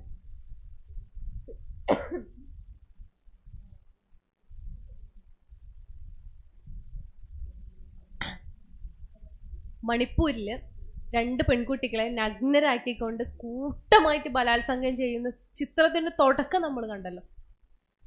ഈ നാട്ടിലെ എല്ലാ മനുഷ്യന്മാർക്കും കണ്ടപ്പോൾ വിഷമം വന്നിട്ടുണ്ടാവും, ഉറപ്പാണ്. അത് വിഷമം വരാത്തൊരു മനുഷ്യന്മാരല്ല എന്ന് പറയാം. അതിൽ സ്ത്രീ ആവണം പുരുഷനാവണം എന്നൊന്നുമില്ല. എല്ലാ മനുഷ്യന്മാർക്കും അത് കാണുമ്പോൾ വിഷമം വന്നിട്ടുണ്ടാവും. വിഷമം വന്നു. എന്നിട്ട് ഞാൻ എൻ്റെ വീട്ടിൽ തന്നെ ഇരിക്കുക. പാവല്ലേ മണിപ്പൂരിലുള്ള പെണ്ണുങ്ങൾ, ഒരു കാര്യമില്ല. സത്യം പറയും, നിങ്ങളെ വിഷമം കൊണ്ട് മാത്രം ഒരു കാര്യമില്ല. മുതലക്കണ്ണീരെന്നൊക്കെ പറയാം. നിങ്ങൾ ആത്മാർത്ഥതയൊക്കെ ഞാൻ മാനിക്കുന്നു. എന്നാൽ അതേസമയം ആ പെണ്ണിന് വേണ്ടിയിട്ട് നിങ്ങൾ ഈ കോഴിക്കോട് അങ്ങാടിയിൽ വെറുതെ ഇരുന്നിട്ട് ഒരു ദിവസം ഒന്നും മിണ്ട 4 പ്ലക്കാർഡും പിടിച്ചിരുന്നിട്ടുണ്ടെങ്കിൽ അതിൽ മാറ്റമുണ്ട്. പിന്നെ ഞാനിവിടെ 4 പ്ലക്കാർഡും പിടിച്ച് കോഴിക്കോട് അങ്ങാടിയിൽ മുട്ടായി തെരുവിൻ്റെ മുന്നിൽ ഇരുന്നിട്ട് മണിപ്പൂരിലുള്ള ആ പെണ്ണിന് നീതി കിട്ടുമല്ലേ എന്ന് നിങ്ങൾക്ക് ചോദിക്കാം. വളരെ നിഷ്കളങ്കമായിട്ടുള്ളൊരു ചോദ്യമായിട്ട് ഞാൻ ആ ചോദ്യത്തെ കാണുന്നു. പക്ഷേ കിട്ടുന്നുണ്ട്. ഈ നാട്ടിൽ മാധ്യമങ്ങളും സോഷ്യൽ മീഡിയയും ഒക്കെ ഇത്രത്തോളം പ്രചാരം നേടിയ കാലത്ത് അവർക്ക് വേണ്ടി മിണ്ടാതിരിക്കുന്ന കോടിക്കണക്കിന് മനുഷ്യർക്കിടയിൽ നിന്ന് അവർക്ക് വേണ്ടി സംസാരിക്കുന്ന 10 ആളുണ്ടായാൽ മതി. അതും വാർത്തയാണ് എന്ന് മാത്രമല്ല, ഇത് നിരാശയോടുകൂടി ഇത് കണ്ടുകൊണ്ടിരിക്കുന്ന ആളുകളുടെ മുന്നിലേക്ക് ഒരു പ്രതീക്ഷയുടെ വാതിൽ നിങ്ങൾ തുറന്നിടുകയാണ്. ആത്മവിശ്വാസത്തിന്റെ വാതിൽ നമ്മൾ തുറന്നിടുകയാണ്. ഇതൊന്നും ചോദിക്കാനും പറയാനും ഇവിടെ ആളുമില്ല എന്ന് വിചാരിക്കുന്ന മനുഷ്യരുടെ ഉള്ളിലേക്ക് പ്രതീക്ഷയുടെ ഒരു വാതിൽ നിങ്ങൾ തുറന്നിടുകയാണ്. നിങ്ങൾ കോഴിക്കോട്ട് അങ്ങാടിയിൽ നിന്ന് ചെയ്യുന്ന 10 ആളുകളുടെ ഒച്ചക്ക് ഇന്ന് ഈ ലോകത്ത് 10,000 ആളുകളുടെ ശബ്ദമുണ്ട്. കാരണം സോഷ്യൽ മീഡിയ നമ്മുടെ കയ്യിലുണ്ട്, വാർത്താ മാധ്യമങ്ങൾ നമ്മുടെ കയ്യിലുണ്ട്, എല്ലാം ഉണ്ട്. ഇത് 10 ആളുകളുടെ ഒച്ച ഭൂമി കുലുക്കം സൃഷ്ടിച്ചില്ലെങ്കിലും 100 ആളുകളുടെ ഉള്ളിൽ കോൺഫിഡൻസ് ഉണ്ടാക്കും. നിങ്ങൾ വെറുതെ ഇരിക്കുന്ന ഒരു ഇരുത്തത്തിന് 10-20 മിനിറ്റിന് ഈ രാജ്യത്ത് പ്രതീക്ഷ നഷ്ടപ്പെട്ട് ജീവിക്കുന്ന 100 ആളുകളുടെ ഉള്ളിലെങ്കിലും ആത്മവിശ്വാസം ഉണ്ടാക്കാൻ സാധിച്ചാൽ നിങ്ങളുടെ രാഷ്ട്രീയമാണ് അവിടെ വിജയിക്കുന്നത്. ആ രാഷ്ട്രീയത്തിലേക്കാണ് നിങ്ങൾ ആളുകളെ സ്വാഗതം ചെയ്യേണ്ടത്. ആ രാഷ്ട്രത്തെ പുനർനിർമ്മിക്കാനാണ് നിങ്ങൾ ആളുകളെ സ്വാഗതം ചെയ്യേണ്ടത്. അവിടെ നിന്നുകൊണ്ട് നമുക്ക് ചെയ്യാൻ ഒരുപാട് കാര്യങ്ങളുണ്ട്. ഇന്ത്യ ഏറ്റവും അധികം പ്രതിസന്ധിയിലായിരിക്കുന്ന കാലഘട്ടമാണ്. ഞാൻ അവസാനിപ്പിക്കാം. ഇന്ന് നമ്മൾ ഈ കൂടിയിരിക്കുന്ന ദിവസം എന്ന് പറയുന്നത് ഓഗസ്റ്റ് 16 ഇന്നലെ ഓഗസ്റ്റ് 15 എന്തായിരുന്നു? അരിയത്തിനോട് ചോദിച്ചു ഇന്നലെ. ഇന്ന് ഓഗസ്റ്റ് 15 ഇന്ന് എന്താ പ്രത്യേകത? ഇന്ന് ഓഗസ്റ്റ് 15 നമ്മളായി സ്വാതന്ത്ര്യദിനായിരുന്നു. പക്ഷേ എനിക്ക് തോന്നുന്നില്ല നമ്മളെല്ലാവരും അത്ര സന്തോഷത്തോടു കൂടിയാണ് ഈ സ്വാതന്ത്ര്യദിനം ആഘോഷിച്ചിട്ടുള്ളത്. പണ്ട് ചെറുപ്പത്തിൽ സ്കൂളിലുള്ള സമയത്ത് ലഡുവൊക്കെ, പായസം, ലഡു, ഇതിൻ്റെ ഒക്കെ രസം ഉണ്ടായിരുന്നു. പക്ഷെ അതിനപ്പുറത്തേക്ക് മുതിർന്നപ്പോൾ നമ്മുടെ ചുറ്റിലും നടക്കുന്ന ഒരുപാട് കാര്യങ്ങൾ കേൾക്കുമ്പോൾ നമുക്ക് ഒട്ടും സന്തോഷത്തിൽ സ്വാതന്ത്ര്യം ആഘോഷിക്കാൻ പറ്റാത്തൊരു സാഹചര്യമുണ്ട്. എന്നാൽ പോലും നമ്മൾ ഈ സ്വാതന്ത്ര്യത്തെ ഉള്ളിലേറ്റേണ്ട മനുഷ്യന്മാരാണ്. ആ ഉള്ളിലേറ്റേണ്ടത് നമ്മൾ ഈ രാജ്യത്ത് ജനിച്ചു എന്നുള്ളത് കൊണ്ട് മാത്രമല്ല, നിങ്ങൾ മുസ്ലിം ലീഗുകാരിയാണ് എന്നതുകൊണ്ടുമാണ്. ഈ പറയുന്ന മുസ്ലിം ലീഗ് എന്ന് പറയുന്ന രാഷ്ട്രീയ സംഘടനയ്ക്ക് ഒരു ഭരണഘടനയുണ്ട്. ഇന്ത്യക്ക് ഭരണഘടനയുള്ളതുപോലെ ലീഗിനൊരു ഭരണഘടനയുണ്ട്. ആ ഭരണഘടനയിൽ ലീഗ് ഉണ്ടാക്കിയതിന്റെ ഉദ്ദേശ ലക്ഷ്യങ്ങളെ കുറിച്ച് പറയുന്നുണ്ട്. ആ ഉദ്ദേശ ലക്ഷ്യങ്ങളിൽ ഒരു പോയിന്റ് എന്താണെന്നറിയോ? ഈ രാജ്യത്തിന്റെ മതേതരത്വവും അഖണ്ഡതയും ഉറപ്പുവരുത്തുന്നതിന് വേണ്ടി, ഇന്ത്യയെ സംരക്ഷിക്കുന്നതിന് വേണ്ടി, ഇന്ത്യയുടെ ഭരണഘടന കാത്തു സൂക്ഷിക്കുന്നതിന് വേണ്ടി പ്രവർത്തിക്കാന്ന്. മറ്റേതെങ്കിലും രാഷ്ട്രീയ പാർട്ടിയുടെ ലക്ഷ്യങ്ങളിൽ അങ്ങനെ ഒന്നുണ്ടോ എന്നെനിക്ക് സംശയമാണ്. ലീഗിന്റെ ലക്ഷ്യത്തിൽ അതുണ്ട്. ഈ രാജ്യത്തെ കാക്കേണ്ടത് മുസ്ലിം ലീഗുകാരന്റെ ഉത്തരവാദിത്വമാണ്. ഈ രാജ്യത്തിന്റെ മതേതരത്വം കാക്കേണ്ടത് നമ്മുടെ ഉത്തരവാദിത്വമാണ്. ഈ രാജ്യത്തെ സമാധാനം കാക്കേണ്ടത് നമ്മുടെ ഉത്തരവാദിത്വമാണ്. അതിനുവേണ്ടി നമ്മൾ ഈ രാഷ്ട്രീയ പാർട്ടിയുടെ കൂടെ നിൽക്കുകയാണ്. സംസ്ഥാനത്തെ വാർത്തകൾ ഞാൻ പ്രത്യേകിച്ച് പറയാൻ ആഗ്രഹിക്കുന്നില്ല. രാഷ്ട്രീയം വിശകലനം ചെയ്യാൻ ഒരുപാട് ആളുകൾ ഇവിടെ വന്നിട്ടുണ്ട്, നമുക്ക് സംസാരിക്കാനുണ്ട്. പക്ഷെ ഒട്ടും ആശാകരമല്ല. നമ്മൾ ഈ മോദിയുടെ ഫാസിസത്തെ കുറിച്ച് നിരന്തരമായി പറഞ്ഞുകൊണ്ടിരിക്കുന്ന ആൾക്കാരാണ്. ഇവിടെ KLF നടന്ന സമയത്ത് ഇവിടെ വന്നിട്ടുള്ള ഒരു മാധ്യമ പ്രവർത്തകൻ ഉണ്ടായിരുന്നു, അദ്ദേഹത്തിന്റെ പേര് ഞാൻ മറന്നുപോയി. അദ്ദേഹം പറഞ്ഞൊരു പോയിന്റ് ഉണ്ടായിരുന്നു, നിങ്ങൾ മോദിയുടെ ഫാസിസത്തെ വിമർശിച്ചോളൂ, തീർച്ചയായും തുറന്നു കാണിക്കപ്പെടുന്ന ഒരു ഫാസിസമാണത്. പക്ഷേ വളരെ നിശബ്ദമായൊരു ഫാസിസം നടക്കുന്ന പ്രദേശത്താണ് നിങ്ങൾ ജീവിക്കുന്നത് എന്നതിന്റെ ഒരു പേടി എന്താ നിങ്ങൾക്കില്ലാത്തതെന്ന് ചോദിച്ചു. നമുക്ക് പോലും ആദ്യം തിരിഞ്ഞില്ല. പക്ഷെ അദ്ദേഹം ഉദ്ദേശിച്ചത് ഈ കേരളത്തെ തന്നെയാണ്. ഇവിടെയുള്ള ഈ പറയുന്ന പിണറായി വിജയൻ എന്ന് പറയുന്ന ബ്രാൻഡിൽ പ്രവർത്തിക്കുന്ന ഭരണകൂടത്തെ തന്നെയാണ്. ഇവിടെയും മാധ്യമങ്ങൾ എത്രത്തോളം നിശബ്ദരാക്കപ്പെടുന്നുണ്ട് എന്ന് നിങ്ങൾക്കറിയാമോ? ഇവിടെയും എത്രത്തോളം മനുഷ്യന്മാർ ഇപ്പോഴും പട്ടിണിയിൽ കിടക്കുന്നുണ്ടെന്ന് നിങ്ങൾക്കറിയാമോ? അയ്യോ ഇതിന്റെ കേരളത്തിൽ ഇതൊന്നും ഇല്ലാന്ന് നിങ്ങൾ പറയണ്ട, ഉണ്ട്.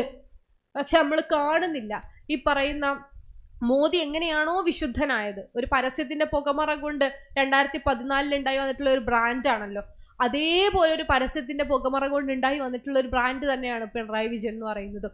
ആ പരസ്യത്തിന്റെ അപ്പുറത്തിരുന്നു കൊണ്ട് ഈ കേരളത്തെ നമ്മൾ വിശദമായി കാണേണ്ടതുണ്ട്. ആൾക്കൂട്ട കൊലപാതകങ്ങൾക്ക് അപ്പുറത്ത് ഈ നാട്ടിൽ നടക്കുന്ന ചില ആൾക്കൂട്ട കൊലപാതകങ്ങളുണ്ട്. മാവോയിസ്റ്റ് ആണെന്ന് പറഞ്ഞ് എത്ര ആൾക്കാരെയാണ് ഈ കഴിഞ്ഞ കാലത്തിനിടയിൽ പോലീസ് തന്നെ വെടിവെച്ച് കൊന്നിട്ടുള്ളത്. വിവരങ്ങൾ ഒരുപാട് പറയാനുണ്ട്. പറഞ്ഞതുപോലെ വലിയ രാഷ്ട്രീയ ചർച്ചകളിലേക്ക് ഞാൻ പോകുന്നില്ല. നമ്മുടെ ചുറ്റിലുമുള്ള ഇതേപോലെയുള്ള ഫാസിസത്തെ തുറന്നു കാണിക്കുക എന്നുള്ളത് നമ്മുടെ ഡ്യൂട്ടിയാണ്. അല്ലെങ്കിൽ ഹിറ്റ്ലറെ ആരാധിച്ചിരുന്ന ജനങ്ങളെ പോലെ ഈ വീരത്വത്തെ ആരാധിക്കുകയും ഇതൊക്കെ ഞങ്ങൾക്ക് ഇഷ്ടമാണ് എന്ന് പറയുന്ന ജനങ്ങൾ ഉണ്ടാവുകയും ചെയ്യുന്ന ഒരു രാജ്യമായിക്കൊണ്ട് ഈ രാജ്യം മാറുകയും കേരളത്തിലെ മലയാളികളടക്കമുള്ള ആളുകൾ അങ്ങനെ സന്തോഷത്തോടെ ജീവിക്കാൻ തുടങ്ങുകയും ചെയ്യും. ഈ ഫാസിസം എന്ന് പറയുന്നത് എപ്പോഴും ഭയാനക രൂപമുള്ള ഒരു സാധനമല്ല, നമ്മളെ ഭയങ്കര കംഫർട്ടബിൾ ആക്കുന്ന ഒരു സാധനം കൂടിയാണ്. വീരാരാധന കൂടി ഉണ്ടെങ്കിൽ തീർച്ചയായും അത്തരത്തിലൊരു കാര്യമായിരിക്കും. പക്ഷേ അതിനൊരു പോയിന്റ് ഉണ്ട്. ആ പോയിന്റ് കഴിഞ്ഞാൽ പിന്നെ ഈ പറയുന്ന പോലെ സംസാരിക്കുന്ന മാധ്യമ പ്രവർത്തകരോ, സംസാരിക്കുന്ന മുസ്ലിങ്ങളോ, സംസാരിക്കുന്ന ദളിതരോ, സംസാരിക്കുന്ന ക്രിസ്ത്യാനികളോ ഒന്നും ഈ നാട്ടിൽ ഉണ്ടാവാൻ സാധ്യതയില്ല. അത് എല്ലാം തച്ചു തകർക്കും മുൻപ് നമുക്ക് സംസാരിച്ചേ പറ്റൂ. ആ സംസാരങ്ങൾക്ക് ശബ്ദമുണ്ടായേ പറ്റൂ, ശബ്ദങ്ങൾക്ക് വ്യക്തതയുണ്ടായേ പറ്റൂ. ആ വ്യക്തതയ്ക്ക് വേണ്ടി നമുക്ക് നമ്മുടെ കൂട്ടായ്മയുണ്ടായേ പറ്റൂ. ആ കൂട്ടായ്മയായിക്കൊണ്ട് മുസ്ലിം ലീഗിന്റെ ഒപ്പം നടക്കുന്ന, മുസ്ലിം ലീഗിനുള്ളിലെ വനിതാ ശക്തിയെ വിളിച്ചോതുന്ന ഒരു ഏറ്റവും ഗംഭീരമായ സംഘശക്തിയായിക്കൊണ്ട് നിങ്ങൾക്ക് പോവാൻ സാധിക്കട്ടെ എന്ന് ആശംസിക്കുന്നു. എല്ലാവിധ ആശംസകളും. നന്ദി.